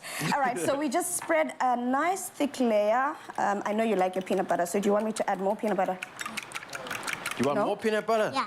Yes, he says more. So you can spread that side. And I don't think you can ever go wrong with peanut butter. The more the merrier, you know? So we're just going to keep spreading it nicely. And you know what they remind me of? They remind me of something called a pain au chocolat. Excuse me? A pain au chocolat. A pain au chocolat. Yeah, and what that is literally just a pastry that you can find at any cafe and stuff like that. And it's literally exactly the same thing. All you do is it normally has, pain au chocolat. Normally has chocolate and whatever in there. But okay, I want to show you exactly what happens here, right? So we've got our peanut butter base down. We then add some sprinkling of chocolate or dark chocolate, milk chocolate, whichever works best for you. And then we start layering up. So I'm going to start by showing you. You start in the center, so you've got even amounts there, and then we go half of each, so that each of them are the same size. And then you basically just roll from the one end to the other, and then we get that mixture that you've got over there. Got your basting over here. Let me just put the fork down and basting brush. Mommy, can you also... Listen to that. Yes, Can you hear the rain? You can actually start, you can roll this one up. Floki, can you hear the rain? And then we just seal it up. He's too caught up in the food. He can't even hear. But for you, Mzansi, you can hear that. This is almost like giving me the feels of like a winter treat as well. Yeah. With the weather being like this, with the rain coming through, warming this up as a pastry is just going to give me that little comfort that you want, right? Delicious. Delicious. Nice. There we So go. basting it up, simple as that. Cloaky's got his extra large batch going through there. But is that it done? That is it. Voila, beautiful stuff indeed. Like we said, the mint chocolate, all the chocolate you put in here goes so well with our smooth peanut butter. It's a taste that is absolutely incredible. You can get the recipe at expressoshow.com. And what's more other than having fun with the family in the kitchen? Go check it out.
JP, you cannot sit there like that when we are rocking out.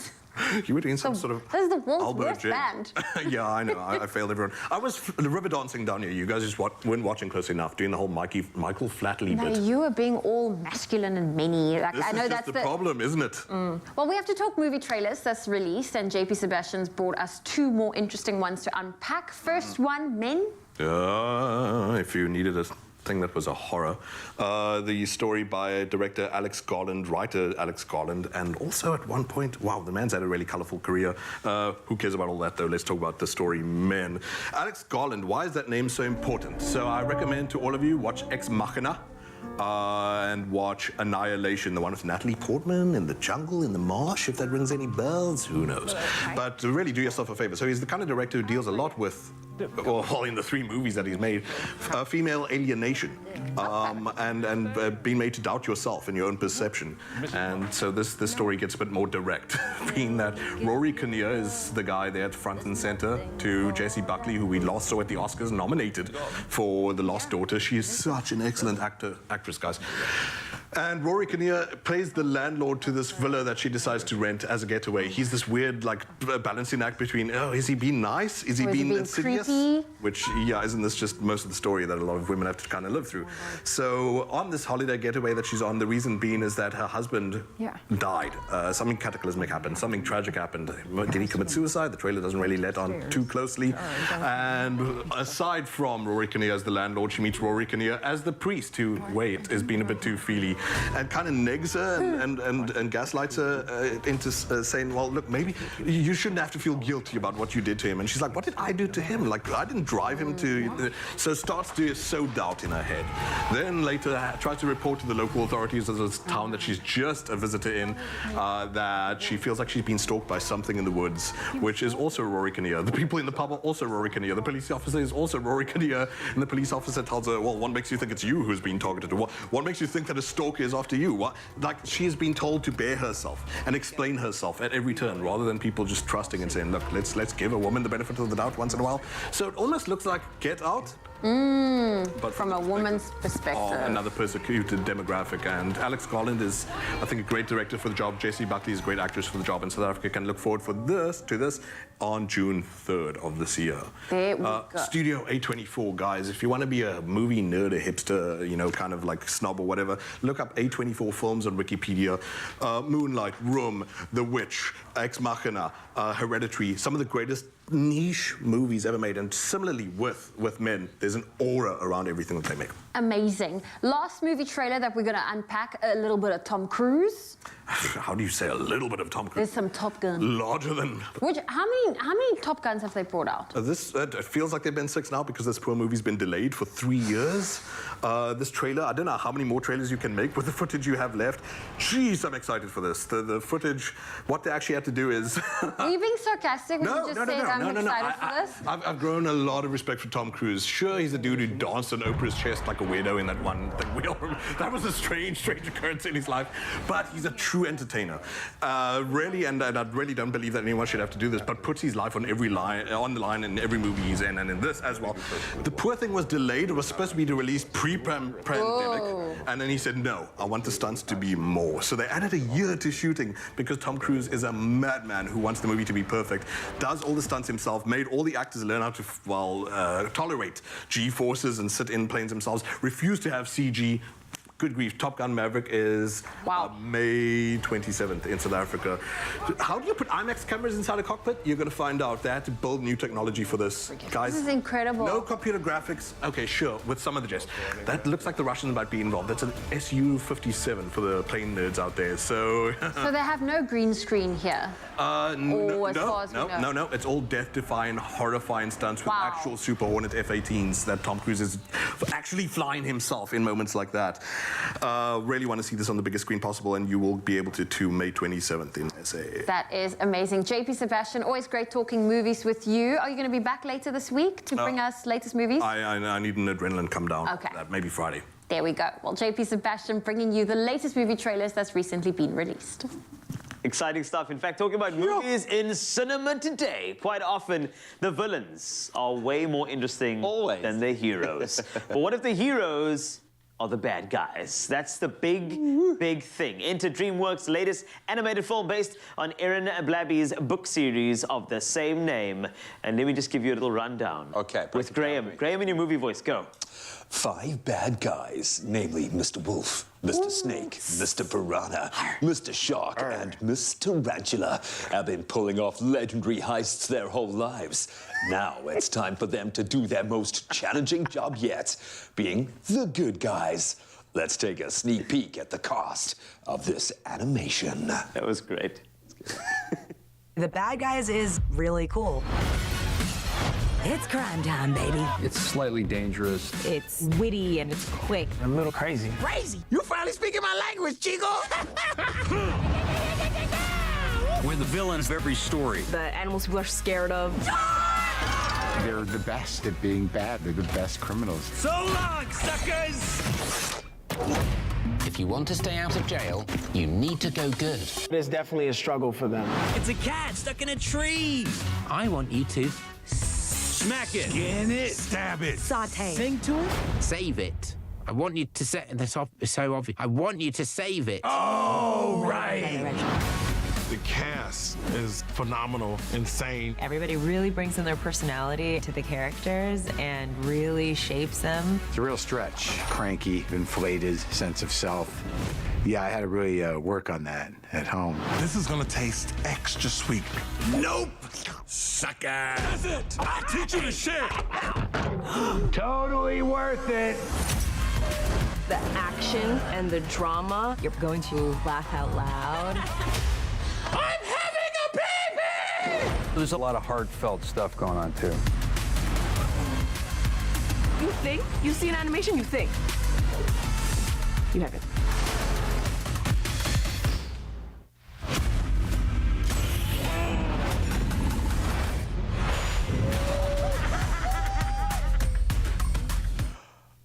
Aquafina's laugh for me. Right? Absolutely beautiful. So The Bad Guys is a heist movie, an action adventure, and a superhero origin story all rolled into one. Love it. It's like the Oceans movies like meets like maybe like the Guardians of the Galaxy possibly with a diverse voice cast and some great music. I mean, you saw those actors there. So take your children if you have any. The Bad Guys releases nationwide this Friday, the 8th of April. Go check it out. Thanks Be a for good putting that person. disclaimer there. Yeah, I have to. I have to. Be a good person and take your kids. Don't be a bad guy. Telkom unlimits your world for less. Level up your gaming and find more reasons to share every moment with more data to use your way. Get 20 megabits per second unlimited data for only 599 Rand per month. Do more on your terms and live your Munati with no limits. Call 10213, click telkom.co.za or go to any Telkom shop. Fair usage policy and T's and C's apply.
Feel Good Breakfast Show, Expresso on S3, and the Hockey Women's Junior World Cup. It is currently taking place in Potch, where Team South Africa have progressed to the quarterfinals. Expresso sports reporter Michael Pedro is at the University of the Northwest Astro, where he's chatting to some of the players and coaches from the team. Let's take a look.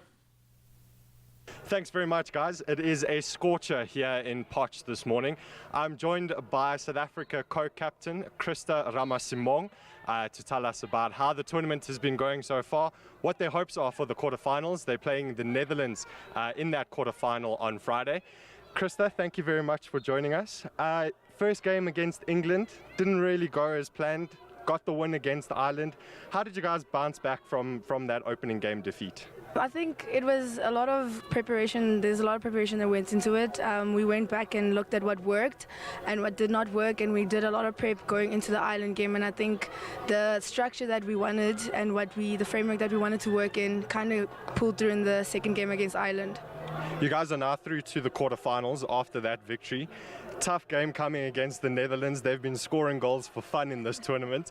How do you guys prepare for such an attacking team? I think it's the same thing, you know. I think it's just about preparation and putting our hearts in it, and I think that's what happened in the Ireland game. Like, I think the girls really came out with 100% effort, and I think that's going to be what we're going to have to bring on Friday's game. And we've played the Dutch before, 2 years ago, I think, 2020, yeah. So we know what we're up to, but yeah, we're not like the other teams. We're going to give our best. Is there anything you can take from that previous game against the Netherlands? It is 2 years ago, so a bit of time has passed, but are there things that you're going to look back on that game to think you can implement on Friday? Yes, definitely. I think we know that they're very attacking and they're very skilled, very clinical team. So we're going to have to base ourselves on what we know and play to our strengths. And I think it's a win-win situation. Like, anything can happen. It's a quarterfinal. So we just need to put our heads in it and go strong. Overall, what has this experience been like for you? Playing on home soil in an international tournament, does that add a little bit of pressure, or does that excite you guys every time you go out?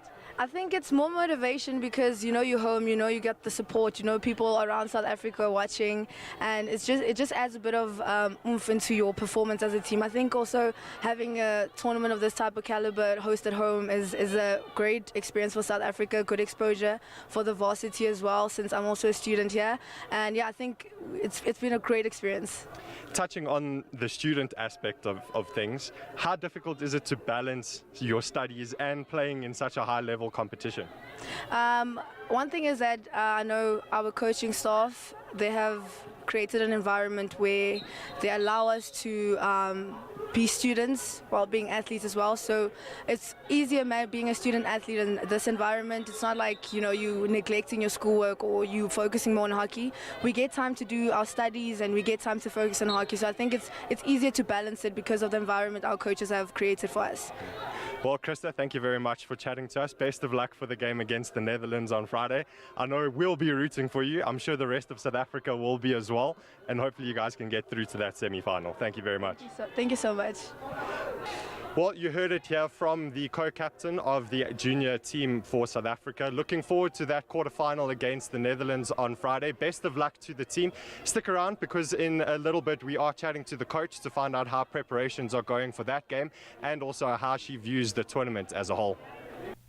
Lovely stuff, Mike, and I absolutely love also seeing these incredible women, the junior team there doing something special. Wishing nothing but best of luck for the tournament.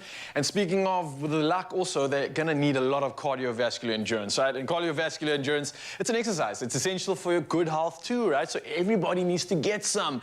And it gets your heart rate up, it makes your blood pump faster, it also delivers more oxygen throughout the entire body, which essentially keeps your heart and your lungs healthy. Now, there's another power woman here in the studio to take us through some of the best cardio exercises you can do at home. It's personal trainer Robin Lee Erasmus, and with that comes fear in my heart because every time we work out, you kill me. I know Mzansi loves it. I know I always love a challenge. So what do you got for us this morning? So we have cardio this morning. Yeah. Nice fast cardio. Nice fast cardio. Nice fast cardio. Okay. We're going to start it off easy with some star jumps. All right. So we're going to 30 seconds. 30-second star jumps, and we're going to start in 5, 4, 3, ready, let's go. So I love the fact that with you, we just go straight into it, eh? We don't waste time. Yes. You get good bang for your buck. And the minute you start moving with your workouts, you start grooving and you start burning some calories, which I love. Whew. So 30 seconds of this, is this the type of workout that you'll do rounds of, or the exercises keep changing? Yes, we do rounds. Okay. Rounds, 30-second rounds. And it's okay to not be as fast as Robin Lee right now. She is a professional, she is a personal trainer, but she is goals at the same time. So you want to kind of get to her tempo, and that means you are absolutely slaying. But if otherwise you're just starting out, then you're more than welcome to do my pace, all right? A little bit slower. Whew. Feeling it already? Okay, how much was the time? It feels like 5 minutes already. Okay. Right, 30 seconds done. What's next? Yes, we take 10 seconds breather, but we're going to move on. We're going to go to the next one. All right. So the next one, we have some kickboxing. So you want to go into squat, kick, and punch. Give me some speed. Okay. Kick and punch. Kick and punch. So we do 30 seconds on the one side. Punch. And we shift over 30 seconds on the other side. Now, apart from my arm that's pumping out right now, is the glute and the legs also supposed to be burning? Yes. All right. And get that leg nice and high. There we go. 5, 4, 3, 2, and we're gonna change. Woo! Yo, Mzansi, I hope you can stay with us. We're burning cows. We're going to the other side now? Yes, other right, side. Same thing. Keep the tempo up, get some music on. You can turn this into a dance. Yes. Let's hit it. Let's go, Ready? and.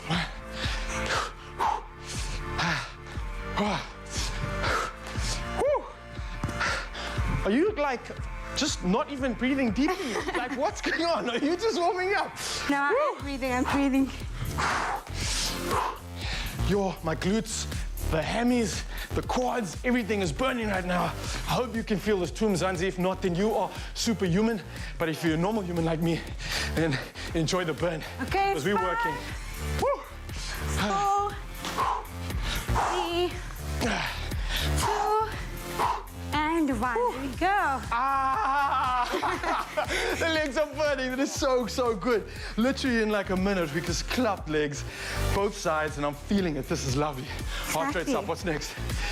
Okay, so it's full body. We're gonna do some core. Okay.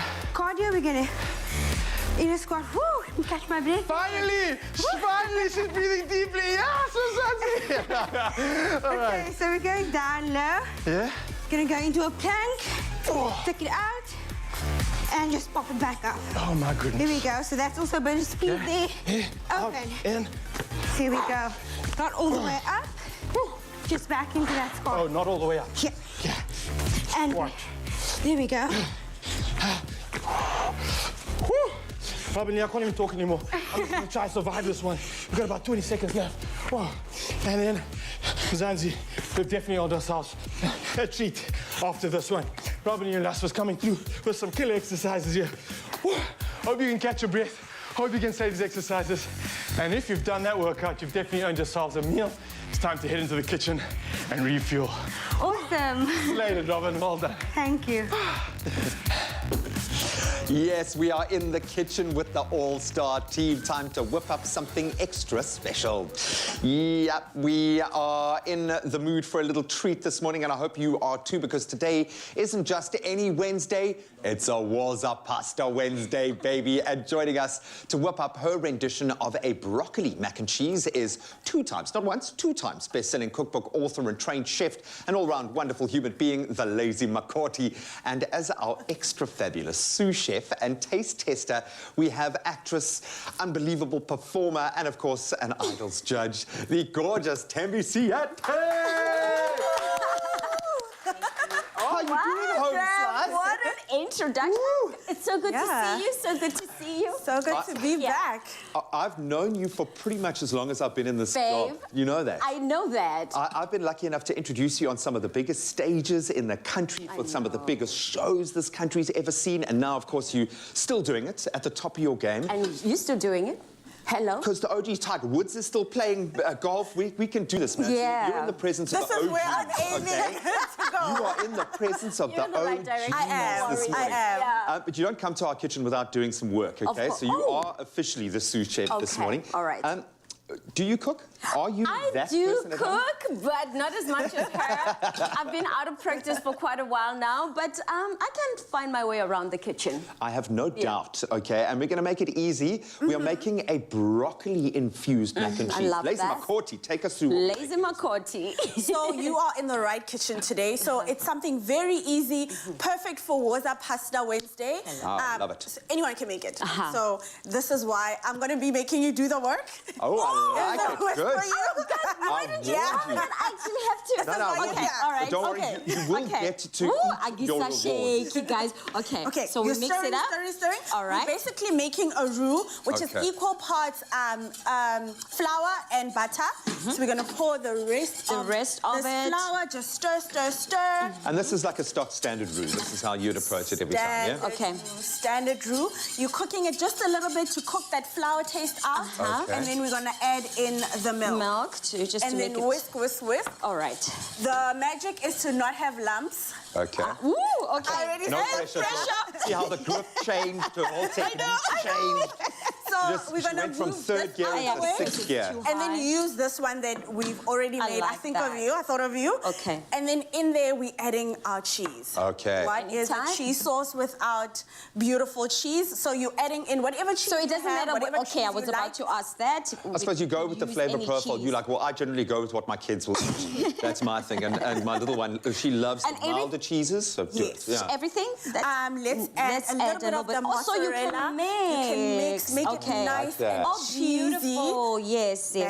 Okay. Beautiful. And how long does it take to create this amazing recipe? This entire dish takes about like 4 minutes. 4 minutes. Literally, We're going to do it in 5. So we're doing it slowly. We're being lazy today.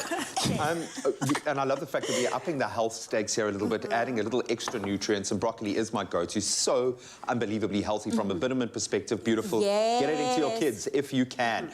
And we are using what look like the ribbed macaronis for this. Yes, beautiful shape. Everybody's gonna love it. Great to go to catch all of that sauce of our beautiful mac and cheese. I was going to say, what I like about the fatty zimonis, this macaroni is nice and big and robust. It's nice and so you big. Can get the sauce and you know in what? there. I just recently introduced my son to the pasta. Obviously, he's very picky when it comes to food, but I love the whole mixture of vegetables and stuff like that because he already loves it, and it's a play thing because of the shapes. It's fun to work with. I love the fact that you fuse it with veggies, so it's going to be it will make it easier for him to to get into the veggie world as well. So you're upping your veggie intake. You can add whatever vegetables you like. Make it nice and colorful. Hide the broccoli in the cheesiness. And the broccoli Mix and again. cheese bake flavor profile is delicious. The flavors just complement each other so beautifully. Yeah. You get like a nuttiness coming through with that that broccoli, which is beautiful. Yeah. So we're getting all of the fiber from our pasta, all of the nutrients, and then we're adding extra with the vegetables. And is that the bellissimo rich macaroni? Is the bellissimo. But can you use any macaroni? You can use any pasta. You can basically use any of the pastas, whatever shapes that are your favorite or your kid's favorite. Please go ahead and use that. But this is perfect. Okay. I love it. And it's called Yolali. But what makes this one special to stand out? What? The beautiful shape of it. The it really goes well. The thickness of it. You can actually also top it with cheese, bake it in the oven. Okay.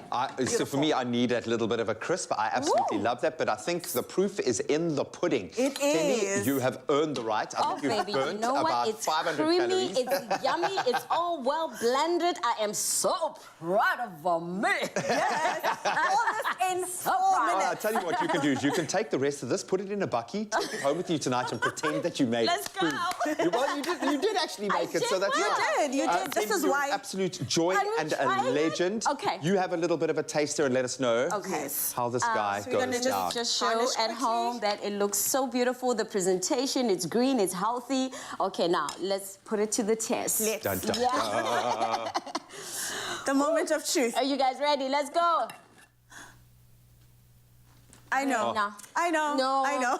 That was a bit of a judgy face, like she was judging someone's sin. I don't She just judge, turned to so- you. You know what's so snit? It's so simple. Anybody can do it, and it tastes this yummy. In 4 minutes. In 4 minutes? Out the No, kitchen. baby, I'm not even biting your face. Like, Graham, this is a true story.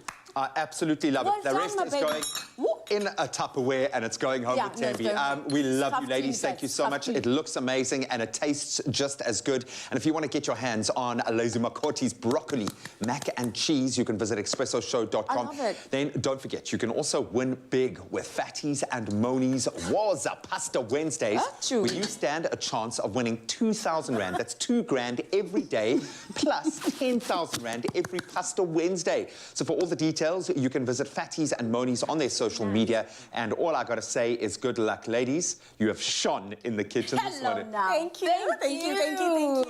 Thank you, my baby. Thank you, girl. Where's mine? So yummy. I'm guys. Fatties and Moni's Waza Pasta Wednesdays. Bravo to you. Stand a chance to win 2,000 Rand every day, plus 10,000 Rand every Pasta Wednesday. See in store for details. T's and C's apply.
Simple as CBD should be. It's my feel-good breakfast show. Then as quickly as it takes this man still to catching my breath, disrobe and re-robe, we are back. Thanks for keeping it locked here with your Feel Good Breakfast Show. A little bit earlier, we caught up with Mikey Pedro and the hockey girls. Yeah, the Junior World Cup chatting, Junior World Cup team is out there. Mike's chatting to them about the players, the team, what's to expect, and obviously we're crossing over right again to see what's happening on that side of town. Obviously, they're preparing for the quarterfinals. That's happening on Friday. Let's find out. Thanks very much, guys. Yes, it is another scorcher here in Potch today. We chatted to co-captain Krista Ramasimong a little bit earlier. I'm now joined by the head coach, Lenice Murray. Lenice, thank you very much for taking time to chat to us. It's been an up and down tournament, losing that first game, then bouncing back to beat Ireland and book a spot in the quarters. How are you guys feeling ahead of that quarterfinal clash? Like you mentioned, that first game was a bit disappointing. Our performance wasn't great, and then we have a day off, 2 days to train and to come out and play a really good game against Ireland. So the confidence levels are good. We're looking forward to the game on Friday. It's going to be a big test, but you come to these tournaments for those kinds of games. Speaking of the Netherlands, they've been banging in goals for fun this tournament. How do you guys cope with that, and what are you going to be working on? Without giving too much away, what are you going to be working on in the coming days? Yeah, we're looking forward to the game on Friday. It's going to be very difficult, but it's the reason why you come to these tournaments is to play that quality of team. And we have to be disciplined, we have to be focused, we have to implement the plan. So for the players, it's about just focusing on the task, staying in the moment, and then playing a good game. And from your perspective, how great is it to have this competition in South Africa, playing against top international opposition, really testing yourselves against some of the best in the world? Having a tournament at home is phenomenal for Africa, for South Africa. It showcases our ability to host a tournament of this event, or this magnitude, I should say, and to also, hopefully teams will come back. For us, it's not as easy as traveling 2-3 hours, across a border. People have to travel really far for us. We don't have as many internationals as we'd like, but for us to play at this level is something very special. In terms of overall development of the team before this World Cup, where do you see, is there sort of a gap between this level and professional level, or is the transition quite smooth? And if not, how do you guys sort of ensure that when they do make the step up to the senior level, they are well equipped to deal with that? I think at this age group level, the margins are there already, but they aren't so big. When you play senior level, it's those small percentages that really make the difference. In terms of some of the other countries at the senior level, they play high quality club hockey, whereas we don't. We have a few games a season that might be big for our players and IPT, but that gap, that transition is really important, and we need to do everything as an organization to make sure that we give our under 21s, 23s, 24s, that emerging group the opportunity to compete at the highest level. Do you think maybe there is a little bit of a disconnect? Because I think sometimes we look at senior teams and there's already players that are sort of 23, 24 playing in that team, whereas here they're still in the junior setup. Yeah, and that's so important. And I know with Giles coming in now as the head coach for the senior team, he will also manage that with the new under-21 coach as well, to make sure that transition is smooth for players that are aging out of this age group, and also for the emerging players, but also maintaining a solid core group in the senior team. Thanks very much, Denise. Really appreciate your time. Best of luck for the game against the Netherlands on Friday. Wishing you all the best. Hopefully you guys can get through to the semi-final. Thank you so much. Much appreciated. Thanks, guys. Back to you in the studio. We are rooting for Team South Africa when it comes to the game against the Netherlands on Friday. All the best to them, and we'll bring you more from Potch in the coming days. Marky Rock. What's this never walk alone? Yeah, man, I love it. Come on, man. But some great interviews with an amazing outfit there. Wishing our ladies all the best of luck come Friday. They're looking focused, they're looking ready for it, and someone is ready to deliver the news. Carlitos, check him out. Just after 8 o'clock, let's take a peek at your news for the final time in your Feel Good Breakfast Show. And starting off with members of the miners' union NUM and the trade union AMCU are still on strike at Sibanye-Stillwater's mines in Northwest. The strike, which has been going for more than 3 weeks, has forced all operations at the 3 mines of the country's largest metal producer to a halt. NUM spokesperson Lubahani Mamburu says the strike has also spilled over to coal mines. The unions are demanding a wage increase of 1,000 rand per month for miners working underground. Gauteng Traffic Police have meanwhile launched an investigation into a trolley hitchhiking incident. This after 2 videos were widely circulated on social media in which a hitchhiker in a grocery trolley holds onto a speeding truck along the N1 southeast of Pretoria. The man seemed to be aware that he was being watched by shocked motorists who recorded him while he clearly was enjoying the ride, smilingly indicating that he wished to speed things up. Traffic Police said he would be brought to book very soon. On to international news. The International Red Cross says a major hunger crisis in Africa is going unnoticed as the world focuses on Ukraine. It said more than a quarter of people across the continent are suffering from alarming hunger. Meanwhile, the International Rescue Committee has said West Africa was facing its worst food crisis in a decade. Islamist violence and climate change in the Sahel have led to reduced harvests, and the war in the Ukraine is making things worse as many African countries import more than 50% of their grain from Russia and the Ukraine. Now, meanwhile, in Ukraine, their President Volodymyr Zelensky yesterday outlined a list of alleged Russian atrocities in a speech by video link to the UN Security Council. He described how Ukrainian civilians were allegedly killed by invading Russian forces. He said people had died in their homes, on the streets, and were crushed by tanks in their cars. He said Russia should be held accountable and removed from the UN Security Council. Zelensky also showed a graphic video of images of dead Ukrainians, some burned and disfigured. Russia denies any war crimes. And living with blindness has not prevented former Orlando Pirates defender Bernard "Shoes" Lushozi from following his dream to make a contribution to the education of children with special needs. Lushozi, 57, of Mondio, Johannesburg, went completely blind in 2020 due to diabetes, but had obtained his doctorate in learning support, guidance and counseling from the Pretoria University in 2019. Recently, soccer legends such as Linda Buthelezi, Eugene Zwane and Edward Motale gathered to honor "Shoes" Lushozi for his courage. He qualified as a teacher before retiring from football. In January 2005, he joined the Albertina Sisulu Center in Orlando West, the school for children with severe to profound intellectual disabilities, as principal. This former idol of millions says his dream now is to develop a curriculum for the training of educators who teach children with special needs. Eugene Zwane has said, and I quote, "It's not often one finds a soccer player achieving what Shoes has. We felt, as legends, we had to celebrate him." A beautiful story to wrap things up on your Feel Good Breakfast Show. When it comes to the news desk, let's go on to sport. And of course, Graham is standing by.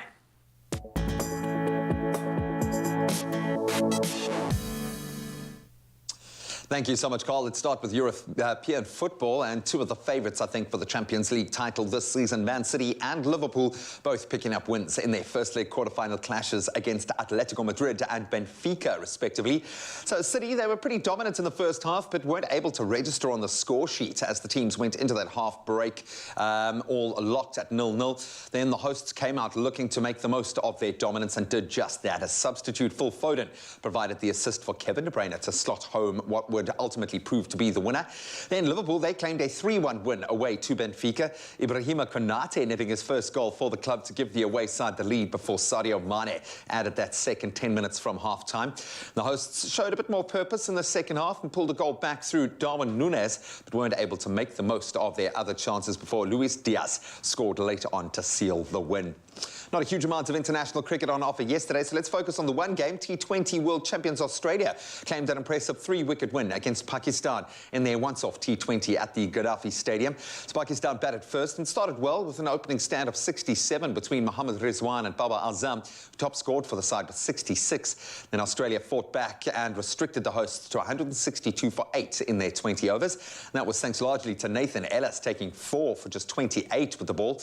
Then in response, the visitors were led by Aaron Finch at the top of the order, the opener scoring 55 from 45 deliveries and able to guide his side over the line.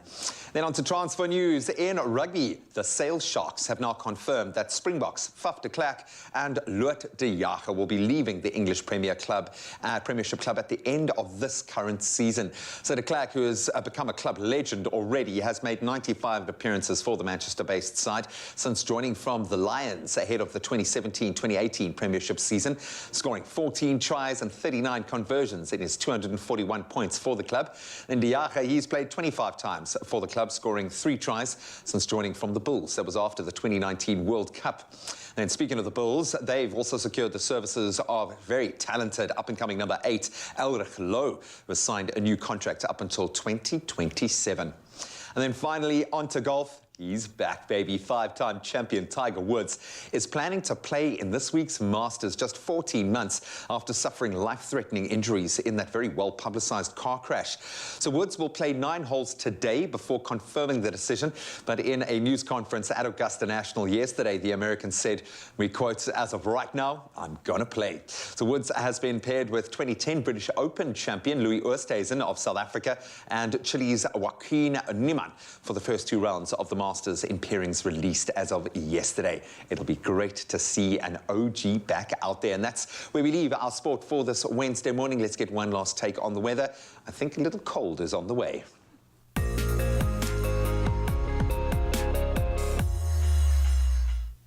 Thank you, Graham. In fact, a lot of cold is on its way. A cold front on Friday may usher in the first snow of 2022 during the weekend.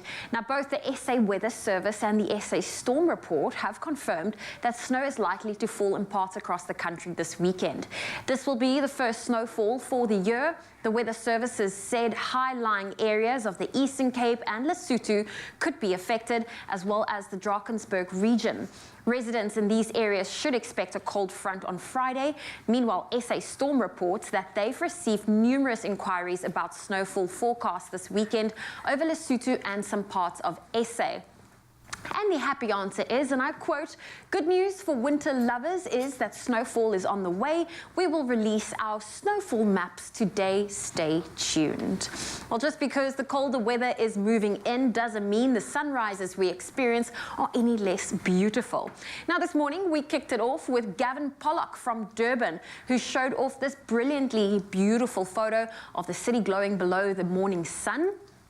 JP Malharba shared this slightly moodier shot of the morning sky in the area, showing off the clouds with their own special glow from the sun behind them. Nick Lombard, one of our regulars from Hammanskraal, shared this breathtaking double rainbow that was cast in his area after all the recent rain. And then also Rina Vasan from East London is becoming a regular and had shared this gorgeous image showing off a silhouetted view of the sun shining through the trees. Absolutely beautiful. Well, if you have a good morning sunrise photo that you would love to share with us, please do so on the Expresso Facebook page. Here's a final look at your temperatures for today. Polokwane, a low of 15, a high of 29. Sunny in Mbombela, 19 with a high of 33. Pretoria, 13, 26. Johannesburg, sunny, reaching a high of 25. Mahikeng, 9, 26. Klerksdorp, 7, reaching a high of 28. A sunny day in Kimberley, 5 is your low, 23 your high. Bloemfontein, 321, Richards Bay, 20, reaching a high of 31. If you're in Pietermaritzburg, a low of 14, a high of 27 can be expected. Durban, 19, reaching a high of 27. Mthatha, 10 with a high of 26. If you're in East London, 12 your low, 23 your high. Cradock, 4, reaching a high of 24. Gqeberha, 12, reaching a high of 22. Rain can be expected in George today with a high of 20. Cape Town, rainy and cold with a low of 13, a high of 17. Worcester, 12, reaching a high of 17. Sutherland, 4 with a high of 14 for today. And Uppington, a sunny day ahead, a low of 9 and a high of 24 degrees Celsius. Well, that's where we leave your weather on your Wednesday morning. Beautiful stuff. Zoe, thank you so much. Gentlemen, it is time for another conundrum, of course, and I know Mzansi can relate to this one. We've all been there. We go to the grocery shop, we buy one thing, and then we end up leaving with a whole basket. Sure. Yeah. Victims, yes, you can relate to this? Of course, it's not a victim. I victimize myself. It happens all the time. Well, listen, today we're going to go through and find out how strong your resistance actually is to another round of Would You Rather. Dun, dun, dun. Dun, dun. All right, gents, you're listening up. I need your attention because this is a tough one, okay? Okay. You go to the shop because you want one thing, but when you get there, you see that your item is on promo for 3 for 2. So you buy 2, you get an extra one free. All right? Free. So would you rather, A, just buy the one, okay, just turn a blind eye, take one, get out of there, or do you go for it? 3 for 2 is a bargain. I mean, come on, take the deal. Gentlemen, this is tough. I want to say that I want to take the added value, but the last time I was presented with this very choice, I was like, do I really need 3 bottles of bleach? What am I going to do with 3 bottles of bleach? I only need 1. So I didn't do it, okay? But I did regret not taking the opportunity because I could have saved money. And you could have come here with some cool hair, like as well, at the same time. Use this. Okay, all right. I could have gone the slim shady route, but I do think it's quite an admirable thing to plot, you know, if you pre-plan and plot and buy according to what's on special, I think that's a good thing. Sometimes works in your favor, Cole. You want to go for the deal? You take the bargain? I'm going to go for the deal, but I probably wouldn't have said this, but now I know what the petrol price is like. And I would need to go back to the shop to get 3 bottles. Man, but now, one trip to the shop with that petrol, I get 3 bottles for 2, which means now I've saved myself 2 trips back to get 1 bottle. I like that. So actually, unless that thing is a bottle of milk, because then, like, you need to use it by the end of the week. Yeah, you see, that's different.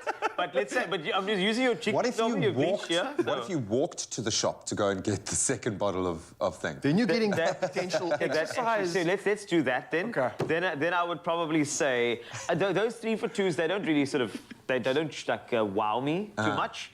I know you're saving money, but you're only saving money because you're getting more than you wanted to get. Yeah, it feels like I'm being duped in some way. That's why I'm like, okay, but then how come you can just give away a bottle for free then? What? Yeah, how much have you hiked up your prices? Yes, that you can just inconsequentially just throw an extra bottle. Look, this is one of the biggest panel discussions I've had on a Would You Rather. You really dissected this one. I don't know if Mzansi's done the same. Let's find out and see what their comments are online. If it's as as intricate as this? I don't know. Let's find out. Bicky's Joseph comes through and says, B, I'm a shopaholic, so I will go for any good bargain, no matter what. Milk, bleach, bring it on. Essie Patlane says, I'm always bargain hunting. It adds up at the end of the day. Okay, gee, it seems like you are on the right track here. Hannah Abdullah, however, says, because I might be on a budget and can only afford one thing, I'm going with A. Yeah, I think a lot of us are in that position. We love to be able to capitalize on the deal, but you just got to do what you can. And it's hard to say no to a good deal, though. I mean, let's be honest. It's very true. We got some more, gents. As Lucinda Simon van Wyk, or Simone van Wyk, says, if I had the extra money for it at the time, definitely B. That saves me on buying the item again when it finishes, and there we go. Extra petrol to get there, like I said. Norma Parker, B, always checking for a bargain. And Sego Fatso Kada Mosina, definitely B. Okay, I like this. People like a good deal. I like this, a good deal. It's a tough one. Yeah. Guys, I like the fact that you dissect this all the way through to the T. Because I feel like you don't want people to be duped into actually going for that bargain. Because if your budget was, I need to spend $10 on the bleach, and now you have to spend, 20 Rand, and now you get 3 bleaches. But now you've got 3 bleaches and no milk, because you couldn't afford the milk. You understand what I'm saying? Now you split over your budget. So there is a bit of a fence here. Yes. But I think petrol dissuaded me completely. Stay in your budget, it seems like it, unless it's a good deal that you know you can save on your budget later. And walk to the shop. Yes, I love it. So whether you take the deal or not, Mzansi, it totally depends on your budget for the month. And if buying 3 packs of washing powder for the price of 2 suits your budget, then do it. But if you only need 1, then that's the better money choice for you. Don't forget. So take your money seriously and stick to the plan always. Well done, gents. I like that. And walk. You're very serious about money right now. Yeah, clearly. Very serious chat. Don't just buy. Look out for specials. Do you want a bank that takes your money or a bank that takes your money choices seriously? Join Nedbank today.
It's my feel-good breakfast show.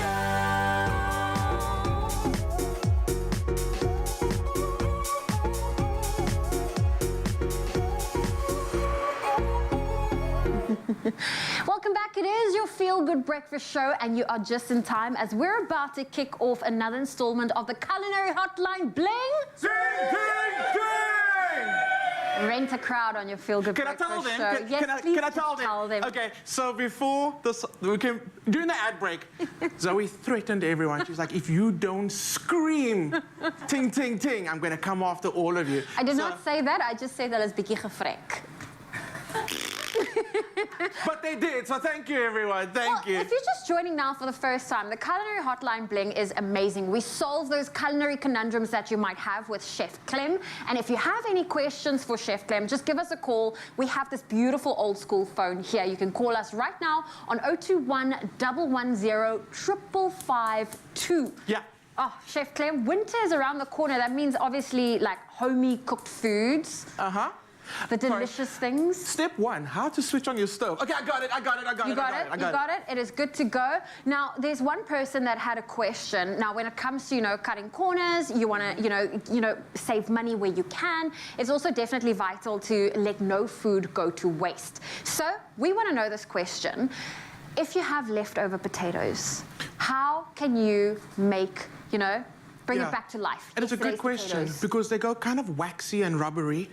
If you roast them or you fry them off the day before, the next day... I can't eat cold chips. So for example, if I go to a restaurant and there's chips with my meal and there's leftovers, I always tell them don't include the chips. That's responsible. I like that. But I have a solution for you if you do get the chips.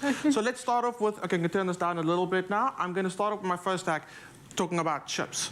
So if you have an air fryer, it's the absolute best. Someone made a little hoo-hoo in the background. If you have an air fryer, it's the absolute best way of taking chips that would normally just go straight to the bin or your compost pile. Or to the dog. Or to the dog. And it just brings them back to life. Not only back to life, it actually makes them crispier than they were when they came out the fryer the first time. Okay, I love that because someone also said to me, if you have leftover pizza and you don't want to pop it in the microwave because then it gets all soggy, pop it in the air fryer. In the air fryer. So, that saved my life. These are not only fries that we made yesterday. These are fries that... What's today? Today's Wednesday. Today's Wednesday. These are fries that were made on Monday. Okay. And they were living in the fridge, okay? So another great thing is you don't need to coat them with any oil because you've already deep fried them, so there's a bit of oil on there. And honestly... Brought back to life. There's a crunchiness to it. The crunchy's there. Isn't that hot? Isn't your fingers burning? Chef fingers. Oh. It's okay. And, okay, it's snapped. Look at that. The 2-day-old fries brought back to life. And I'm trying to see who's looking at it. Oh, okay, there we go. Cameraman Petey's on it. It is so good and so delicious, and I think this is gonna save a lot of people. And it's also gonna, you don't have to skip out on your chips portion when you go to the restaurant now because you have a hack for that. Okay. Okay, so. Okay, cool. But not everybody has an air fryer. Not everyone has an air fryer. And what do you do if you have leftover potatoes? This is what I love. I actually, especially because it is, like I said, now it's the winter season, and we tell people, when you cook, make it a little extra so you have for later. Potatoes are a little tricky one, but honestly, when you make potatoes, make extra. Here's a great one. So, in the pan, I've got a little bit of oil and onions, and what I did was I cooked up some bacon, and I fried the onions in the bacon fat. You don't have to use bacon for this recipe. You can use sausage. You can even just take it out. If you or mushrooms for those who are vegetarian? Mushrooms, absolutely. Okay. So what we're going to do now is we're going to add leftover baby potatoes. They're going to go in. So we're going to give them a new lease on life. Yes. We're making breakfast hash. Ooh. And I like this because essentially you don't have to do a lot of work to get a really amazing dish. What you do is you're going to add your potatoes to it, just give it a little smash. Okay. Okay, let it get some nice contact with the pan, and that way they're going to crust up a little bit, and they're going to start reheating. And the good thing is a slightly waxier potato works really well with this. So give it a good smash. What is it about the waxier potato that works good? It's just the texture of it. Okay. If it's a floury potato, they tend to be a little more fragile, so if you squish it, they'll just go... Okay. And you don't want that. You want them to kind of hold their shape a little bit. Yeah. So how does it go when you squish it and they're a bit soft? How does it go? If it's floury, it goes, but if it's waxy, it goes, ooh. I don't know what soft potatoes make. I don't know. Okay, potatoes in. And you're gonna let it get a little bit of a crust right now, so leave it in the pan. We're gonna go in with some red peppers. Now, I'm using red peppers specifically because... We're adding color. Adding color, and another thing is, if you're buying the big pack of peppers, people will especially when it comes to the weekend, they'll use the peppers for all their salads, and then the week starts and they kind of, I don't want to forget about it, but it moves a little... Kind of over it. A little further back to the fridge. This way, you're really using what you have in your fridge. If you have spring onions, add that. Whatever you have in your fridge right now, just add it to it. You could even use leftover roast veg. Oh. Perfectly fine. So then the peppers go in. And once they soften, I'm going to fast forward a little bit. No, keep this for afterwards. Once they soften, you're going to make a little hole. Now, I don't know, someone walked off the set with the eggs. Okay, we have kitchen fairies, so I tell you what. They're on their way, they're on their way. We can do a little abracadabra and the eggs will just appear. So what it is it's going to be... Come say hello to the people. Come say hello to the people. Thank you, say hello to the people. Also, by the way, this is Chadwin. That was Chadwin. And it's Chadwin's mom-in-law that actually gifted us the phone. Oh, this is a household classic now. You know, I miss having a home phone. Do you a landline? There was something about it, like you phone someone to the landline, like, hey, are you home? But you have your little radius. You can't walk out of the radius of the cord. So you phone someone to their home phone to ask them if they're home. Oh, I get it.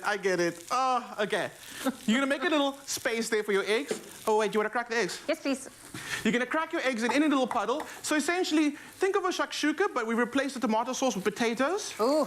Everything's gonna come together so beautifully in one pan. And that I love, because you're not, like, dishes. I'm not doing dishes, okay? You serve this as is at the table, let everybody help themselves. Amazing. Okay. Amazing. Now, are you going to add like a sauce, like a cheesy sauce? Because now I'm just thinking like comfort food. That's what I was going to say now. Because we don't have the sauciness of a shakshuka, you can serve this with a sauce on the side. There's this Spanish dish called patatas bravas, which is like fried potatoes with like a very spicy tomato sauce, and that's like a dish on its own. So you could do like a spicy tomato sauce if you want. If you want a little bit of extra comfort, and you spoke about cheese sauce, what I would do is I would drizzle the cheese sauce over now, sprinkle the bacon over, whack it under the oven. Into the oven. Under the oven. You're into the oven. Into the oven. Don't put food under your oven, okay? Because you're probably going to forget about it. So, put it in the oven. The cheese is going to start bubbling. The cheese will start bubbling. The eggs will cook just perfectly. And because the cheese sauce is over it, it's actually going to stop the eggs from overcooking. So I like that question. Then, because there's potatoes in there already, you don't need extra starch, but if you wanted to, you can have bread with it. But essentially, this is breakfast in a pan. Done. Easy peasy. If you want to get your hands on this, we do have it available on our website, expressoshow.com. Just look for the leftover fries and potatoes. Oh, if you have any hacks, why not give us a call? So for the next part 2 of our segment, I want to hear, do you have any leftover hacks? Leftover hacks. Give us a call. Yeah, give us a call, please. I'm trying to think now of any leftover hacks that I have. Okay, let's answer the phone. This is the Culinary Hotline. Zoe speaking. Hello. Good morning. Am I speaking to Zoe? Yes, you are. What is your question or comment for Chef Clem? My question is, how can I make my chicken skin more crispier in the oven? Oh, good question. What is your name, sir? My name is Easy. Yeah. Easy. Evie. Evie. Yes. Yeah, Easy. Got you. Okay. I almost feel like this is very weird that you're asking me this question, because I've been experimenting with this last week and a little bit on the weekend. So I'm like, what's going on here? Anyway, I was working on roasting chicken, and the thing is, at home, we always brine our chickens because that's the best way to get the most value out of one chicken. It becomes extra juicy. It is the best way to have chicken. But the one thing is, as the chicken absorbs that brine, so does the skin in a bit, so the skin gets like extra moisture, and the enemy of crispiness is moisture. You want to get as much moisture out of the skin. Here's what you do. So you're going to pat your chicken dry first. Okay? Make sure you get in between the legs and the thighs and everything. You can like dry the chicken. Pat the chicken dry. Then you're going to put it into the fridge, uncovered. Uncovered. That's the most important thing. The fridge is a dehydrator. What's going to happen is it's going to dry out the skin, but not the meat. Okay? So I would say leave your skin uncovered in the fridge for about 8 hours if you want glass-like snap on your chicken skin. Put it in the fridge, uncovered, 8 hours maximum. And you're going to end up with the most delicious crispy skin. That's what I suggest you absolutely do, and it works every single time. It's even going to look weird. After 4 hours, you're going to see the skin's going to look a bit like weird on the chicken. That's what you want. That's what you want. That's the key to the crispness. So pop your chicken in the fridge, and even if you don't have time to do that, just make sure you get as much moisture off your chicken as possible by patting it dry. Amazing. Pat your chicken. Thank you for that phone call. Chef Clem, so last night I hosted a dinner. I didn't have time to cook, so I went to the restaurant and ordered 8 portions of chicken curry. Yes. And it also came with a lot of rice. I now have probably 3 kilograms of rice left over. What do I do with it? You need to call us, and then we'll answer your question live in the next segment. Okay. Please give us a call. This is the Culinary Hotline. Bling! Ting, ting, ting! We'll see you in a bit.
It's my feel-good breakfast show.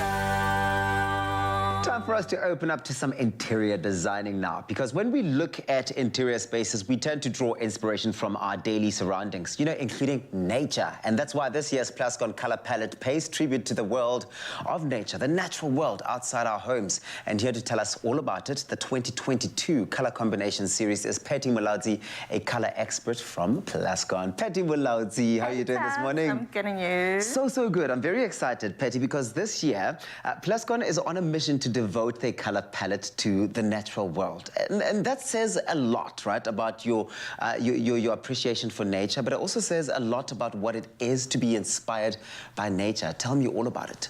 So nature generally evokes feelings of tranquility, calm. Take for example, when you take a walk in the park, that is like so refreshing, it's so freeing, which is why we've come up with these 3 color combinations of the year, 2022, which you can use all 3 colors at once. How awesome is that? So you can actually combine them in one space and express in that way. Absolutely. I love that. Okay, Absolutely. Show me the colors. You have to tell me the colors. Yes, I have to. So we've gone with Pure Fantasy, which is a soft, neutral yellow with a tinge of green. Oh, yeah. Partnered with Desert Water, which brings in that calm, blue hue to it. That aqua. Yes. Almost that aqua watery sort of feel. I love that, yeah. Grounding that with a lovely smoky brown Zanzibar. I love that because, you know what? Everyone wants their home to be a reflection of themselves, right? We want our homes to express our personalities, but we also do want to get a sense of tranquility and calm when we step into the homes. And we don't want them to be completely overpowering and overwhelming, even for the guests that come and visit our homes, right? True. That's absolutely true. That's absolutely true. So I really do love that those colors do evoke all of those natural senses and the feelings that we want to get. Because the thing is, Patty, we all want our homes to, you know, be a reflection of us, right? You want your home to be an expression of your personality, but at the same time, you want to get a sense of tranquility because that's where you spend most of your time, right? True. So how would you combine those colors? These colors would work perfectly together. I mean, who doesn't want that calming blue effect of the desert water or the Pure Fantasy, which is like a nice neutral color. And neutral colors work with any other color combination that you might want to bring in. For example, if you're going to bring in like different color cushions, it's quite a versatile color that you can shop and change and mix with whatever you like. That is exactly it. I love when you paint your home or you decorate your home, having the ability and the freedom to still be able to bring in elements that lift that look or tone it down as and when you need that to happen. Are there any rules? Because I know that painting and decorating your home and expressing using color can be quite tricky for a lot of people. Are there rules in terms of how not to combine these colors and how to combine these colors? Tab's rules are meant to be broken. I'm just I love kidding. that. You're speaking to the right guy. Yes, good. Especially with color, right?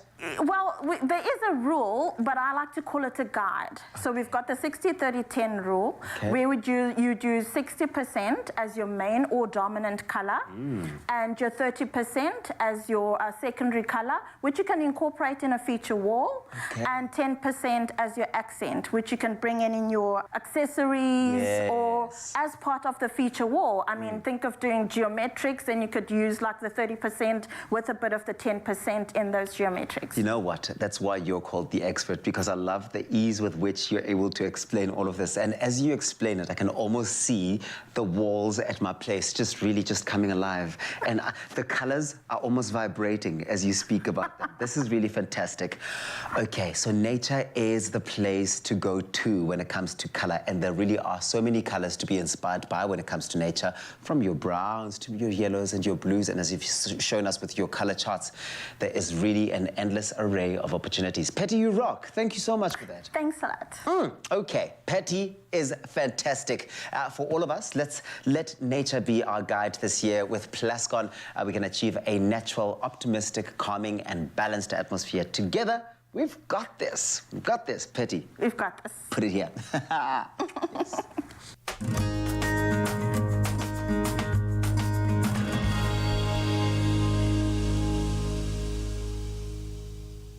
So last month, we gave 5 lucky viewers the opportunity to each win a Slumberland Green Wave queen-size base and mattress set to the value of 14,000 Rand. All they had to do is answer the daily competition question on a digital platform. Simple as that.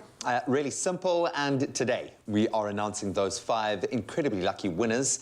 Now, our first winner's story hit me hard. It really did touch us deeply. She wrote this. Currently, I'm sleeping on the floor with my son because I can't afford a bed at the moment. And since it's almost winter, I would really appreciate a new bed for the 2 of us. Hashtag sleep with Slumberland. Hashtag Expresso show. Understandably, that one got our attention. I felt it too. And I feel like, should we just give her a call? I'd love to. All right, let's give her a call. Valdine Julius? Yes. Hi. Morning. Hi, morning. Welcome to your Feel Good Breakfast Show. We just would like to tell you, congratulations, you've won yourself a Slumberland Green Wave Queen Size Bed!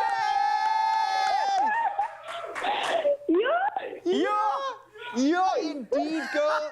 You just won yourself a bed and obviously the mattress and base set valued at 14,000 Rand. I can tell you right now, my bum is telling you that this is the most comfortable bed it's ever sat on, ever. Valdine, congratulations. How are you feeling? I'm feeling so excited and blessed and very grateful. Oh, man, we couldn't be happier. You know what, Valdine, you deserve this, okay? We saw your story, and both Graham and I, we were a bit tearful and a bit emotional for you, and now your story touched us deeply. We now give you this opportunity to not be on the floor. You and your son have a bed now. You can be comfortable. How will this bed change your current circumstances? Please let us know. It will change it in a big way because I always wanted to buy a bed, but I'm not financially stable at the moment. Wow. Well, it is there. It's yours. It's concrete. And you and your little man. What is your son's name, by the way? His name is Braylon. You guys are going to be so comfortable and so happy in your brand new bed. Valdine, congratulations. Go and give your little man a massive hug from us as well, please. Thank you. And this is going to mean everything. Think about a good night's sleep while you job hunting, while you're trying to stabilize your household. Exactly. It's a game changer, and it's such an honor to present that to Valdine. Also, big congratulations to our other 4 winners in the form of Moses Santuli from Newcastle. Yeah, then we've got Kathleen Janari from Cape Town. Well done. Carmen Millward from Mitchell's Plain. And then lastly, we've got Abigail Nosipo from Ennerdale up in Gauteng. A big congratulations to every single one of you. Yes, man. Look at it. It's beautiful. And Valdine, it's on its way to you. We hope that you enjoy, all of you guys, your brand new Slumberland Green Wave beds. Congratulations.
I'll go.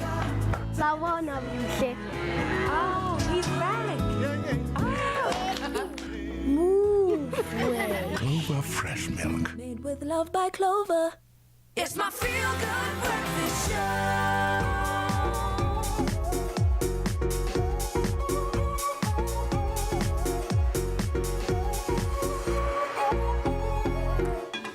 We are back with the Culinary Hotline Bling. Ding, ding, ding! I was off. I didn't know that was the cue. I'm sorry. I'm sorry, I should have given you guys a bit more of a heads up, but this is where Chef Clem answers your question. So please, if you have a question or a hack, give us a call. That number is 021 110 5552. Chef Clem, earlier we asked you, I asked you, what do I do if I have leftover rice? Because last night I hosted a dinner party and I have about 3 kilograms of cooked rice. And you genuinely didn't know we were going to answer this question? No, I did not. Okay, so here's the thing. If you order extra rice, and if it's jasmine rice or even Asian sticky rice, you'll find that it actually shapes really well the next day after you've bought it. So just make sure something's bubbling. No, I'm good. No, okay, everything's good. What you do is you press it into a container that you have. I normally line it with a bit of plastic wrap and then press it down, and then you'll see it'll actually set up perfectly like a little cube. And then it'll take that shape. It'll take that shape. And just pull out the plastic wrap and it'll come out perfectly. Now, you know who's always in shape? Raul, the morning. Yes, let's get him in here. He's going to be our taster Let's for cut some today. shapes, people. If you were a shape, what shape would you be? Sure, do it a circle. Because I don't take sides. You don't take, it's fun all the way around. No one's baby in the corner. Okay, Raul, this is your corner. Yes, We've made your feast this morning. Yeah, you can eat so long while we talk and go through the next recipe. Are you working on the rice? We're working on the rice. Nice. So here's our perfectly set rice that we've made, and this was made yesterday, and like in the fridge. And like I said, the fridge is a dehydrator, so some of that moisture comes out. You're gonna take a knife and get a little bit of water on it, so the rice doesn't stick to the knife. So you didn't do anything other than just put the rice in there?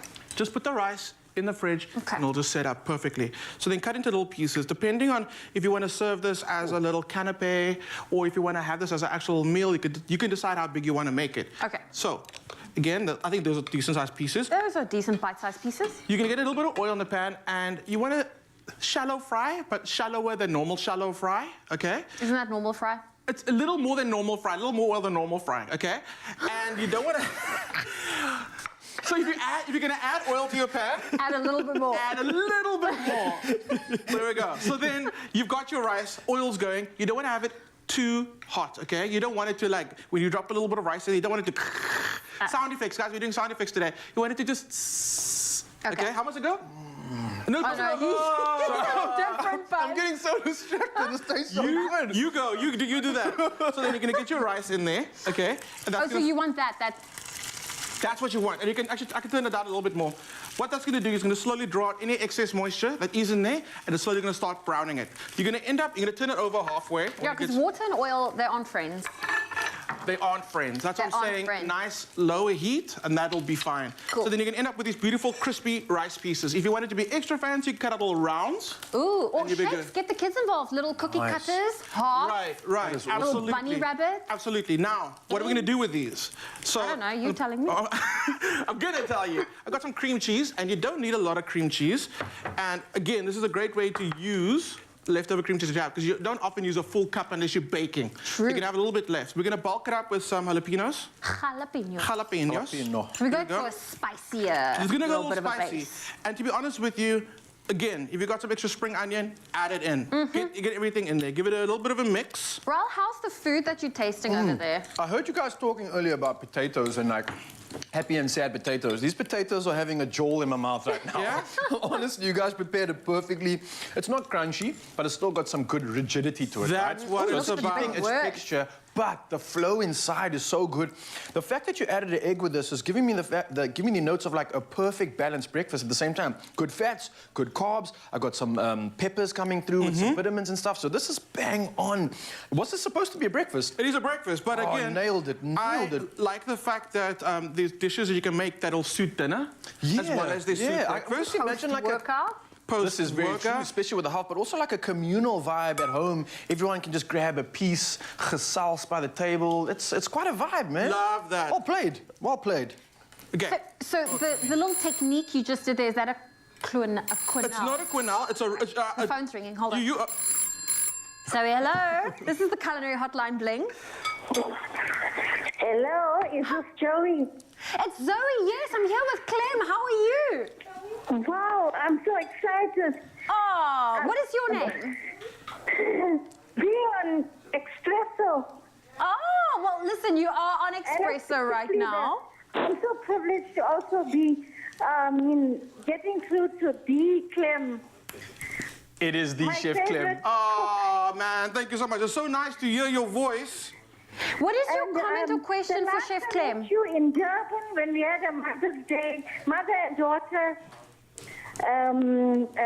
some segments we had. So my daughter and I met you, and wow, what a guy.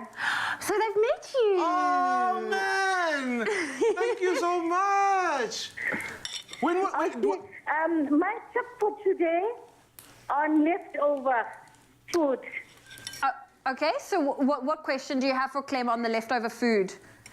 Okay, if you have leftover rice, what you can do is you take your mixed vegetables and you take some onion, chilies, and we Indian people, we use ghee. Ghee? So you take the ghee, you melt it, you use chilies and onion, and then you take your mixed vegetables, you saute them, and then you add your rice, and that's it. Ooh. Then do you make little balls or just as it is? Easy peasy.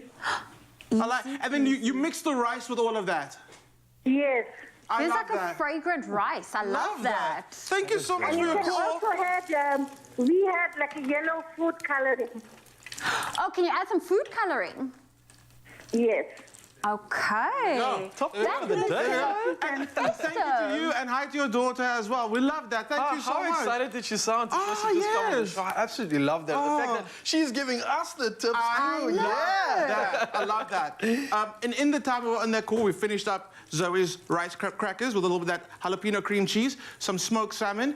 And this is, again, smoked salmon is a little bit of a luxury spend, but you end up making so many of these out of one small packet of smoked salmon. This is generous. You can actually half that because it's quite rich. And if you're not into seafood, you can probably use some Parma ham. Parma ham. Again, you can do those garlicky mushrooms you spoke about. Those will be delicious on there. Raul, what do you think? Have we done well today? You've done so well. I'm so excited to taste the next batch because I've never seen rice done like this. It looks like it's going to be crispy. Looks like the phone's ringing again. It's a busy Crazy morning. stuff. Let me not distract you. Let's find out who's on the line. Culinary Hotline Bling, hello. Hello, Barbara speaking. Hi, Barbara. It's so good to have you on the line. What is your comment or question for Chef Clem? It's not really a question. I just saw you using leftover potatoes. Yeah. Okay. Maybe chips or something like that. And what we've done previously is to toss it into a pan with a wee bit of oil and chop in some cabbage. Ooh, and nice. you just toss it around and toss it around. It doesn't sound magnificent, but when you tell the kids you're having bubble and squeak for supper. Bubble and squeak! That is so cute. Yeah, if you want to add a little onion or something like that, you're welcome to do it, but bubble and squeak is a potato and little chopped cabbage. Oh, Barbara, I love that recipe. I love the recipe, and thank you for your suggestion. And you know, bubble and squeak is actually called bubble and squeak because while the cabbage is releasing moisture in the pan, it bubbles and squeaks. Really? Yeah, Barbara, I love bubble and squeak, and I feel like it's an absolute winter warmer. We need to try making bubble and squeak on the show. Thank you so much for that, Barbara. I gotta say, Barbara, you just brought so much nostalgia to me. This is something my parents used to make, almost in like a cabbage breidy of sorts, and they make some potato cut in squares, but they tricked me into eating my vegetables. It was so smart. It works, yeah. It works. If you want to get your hands on what Chef Clem just whipped up for us, we do have it available on our website, expressoshow.com. Thumbs up from you, Mr. Raul. He finished all his food. Oh, well, big boy. Hey, well done. Chef Clem, thank you for joining today. Of course, that's all we have for today's Culinary Hotline Bling. Ting, ting, ting. We're back next week.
We are back with the best of the best in the All-Star Season 10 of Tropica Island of Treasure. And we're going big! Buy a Tropica, find your code under the cap, and stand a chance to win loads of instant prizes. Plus, if you find the treasure under the cap, you will win one of 10 big prizes. See pack for details. Tropica, nothing smoother. It's my feel-good breakfast show. Nak Musik. Yes. Anger's got some hot rides. I think he's got the chops to do this, eh? I think he is going to be the best host ever. We absolutely love the fact that Tropica Island of Treasure is back, baby, and with the best of the best in an all-star season 10, and it's gonna be big, man. Don't we love all-stars? Yes, I love the fact that the personalities, when someone's taken out of the context of their sort of channel, then you get the other stuff coming through, the other things at play, so you get to see their dark side. Right, the drama's coming out. So buy their promotional Tropica bottle with the red cap. Yeah. And then find your code under the cap and then stand a chance to win loads of instant prizes. Plus, if you find treasure under the cap, you'll win one of 10 big prizes. When we say big, we're talking proper big. Yeah. What are we talking in, like, if you say big? Okay, let me just break it down. Please, I'm going to open our account with this. All right. In fact, I'm going to go all in with a Suzuki and Suzuki products worth 250,000 Rand. Quarter of a mil, you say? Yeah, quarter of a mil. I would say, let's just say the Suzuki thing's off the cards for you. How about Uber vouchers worth 10... What?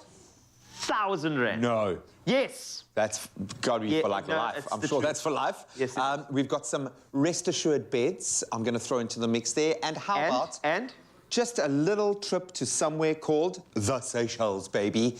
These are some of the most insane prizes, and this is all in one place, guys.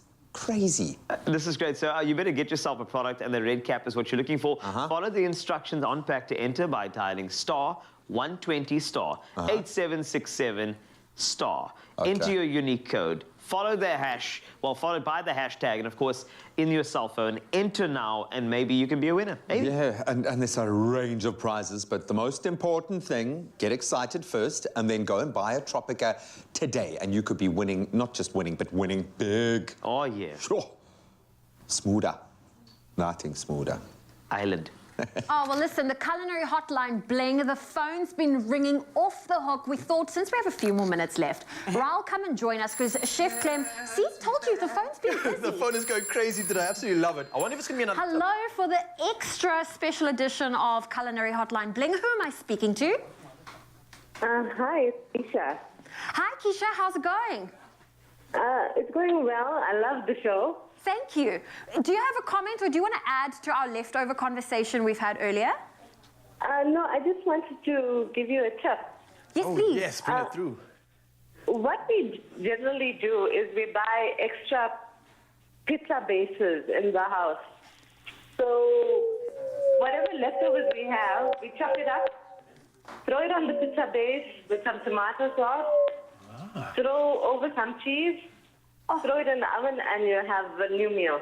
A new meal. Alicia coming through with the good stuff. Nice. Because you can also bulk it up and then end up feeding more people out of that. I love that idea. Thank you so much. I really like that. And if you don't want to go the pizza base, even just wraps. You can treat a wrap like a pizza base and have a skinny pizza. A skinny pizza. That as well. And also, love that. I love that idea. Well. Thank you so much. What was that, Alicia? What did you say as well? Puff pastry. Also, you could use puff pastry. Oh, now we're being naughty. Oh, Yeah, that I sounds like delicious. That. Because also, cost-wise, puff pastry is not that expensive, really, when you buy it frozen. Yeah. And the rolled ones. Yeah, that's a budget-friendly one as well. You are coming through with all the saves today. Thank you so much. Love That's that. amazing. What a cool way to really stretch your food, your budget, and also to not waste. Yes, so what do we need, guys? We need pizza bases on standby. Lots of rice is welcome. And clearly the phone just does not stop. I love this. Hello, this is the Culinary Hotline Bling.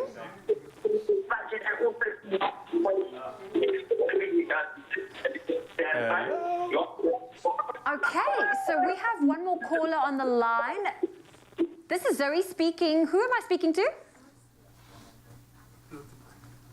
Closing Island recipe. Floating Island. Yeah, okay. Floating ice. I got one for you, and I'll give it to you very quickly. But while I'm going to do this here, I'm going to call my friend in Carl Wasty. Oh. Carl Wasty, we come to We just fill in the We have 2 minutes left. I wanted to ask... 2 minutes. Okay, go. What's up? I told people you can speak like a minion. Now you have This to is do it. relevant. When we did the movie reviews. no, sorry. But you got to talk quickly because I've got to give them the tip on the... For the floating island. Okay, but do you want to talk to something? Okay, well, I'll just say something very simple. Thank you.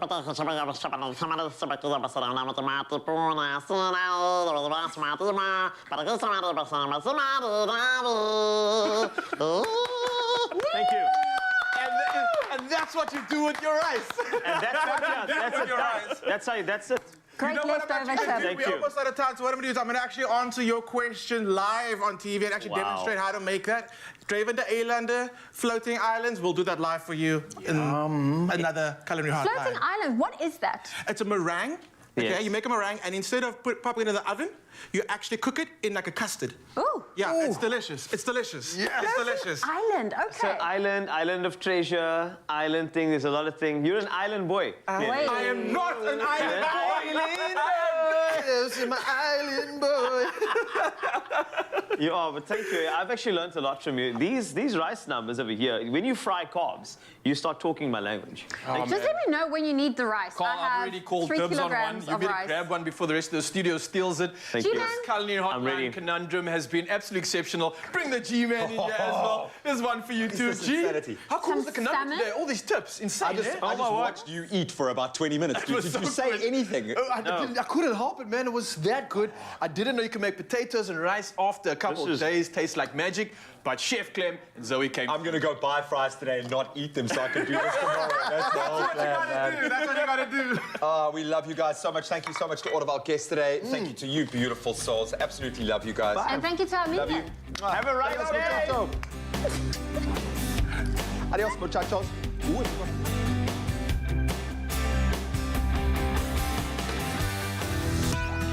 This month, say it with flavor, taste, and aroma, so they'll know it was made with love by Clover. Another feel-good production.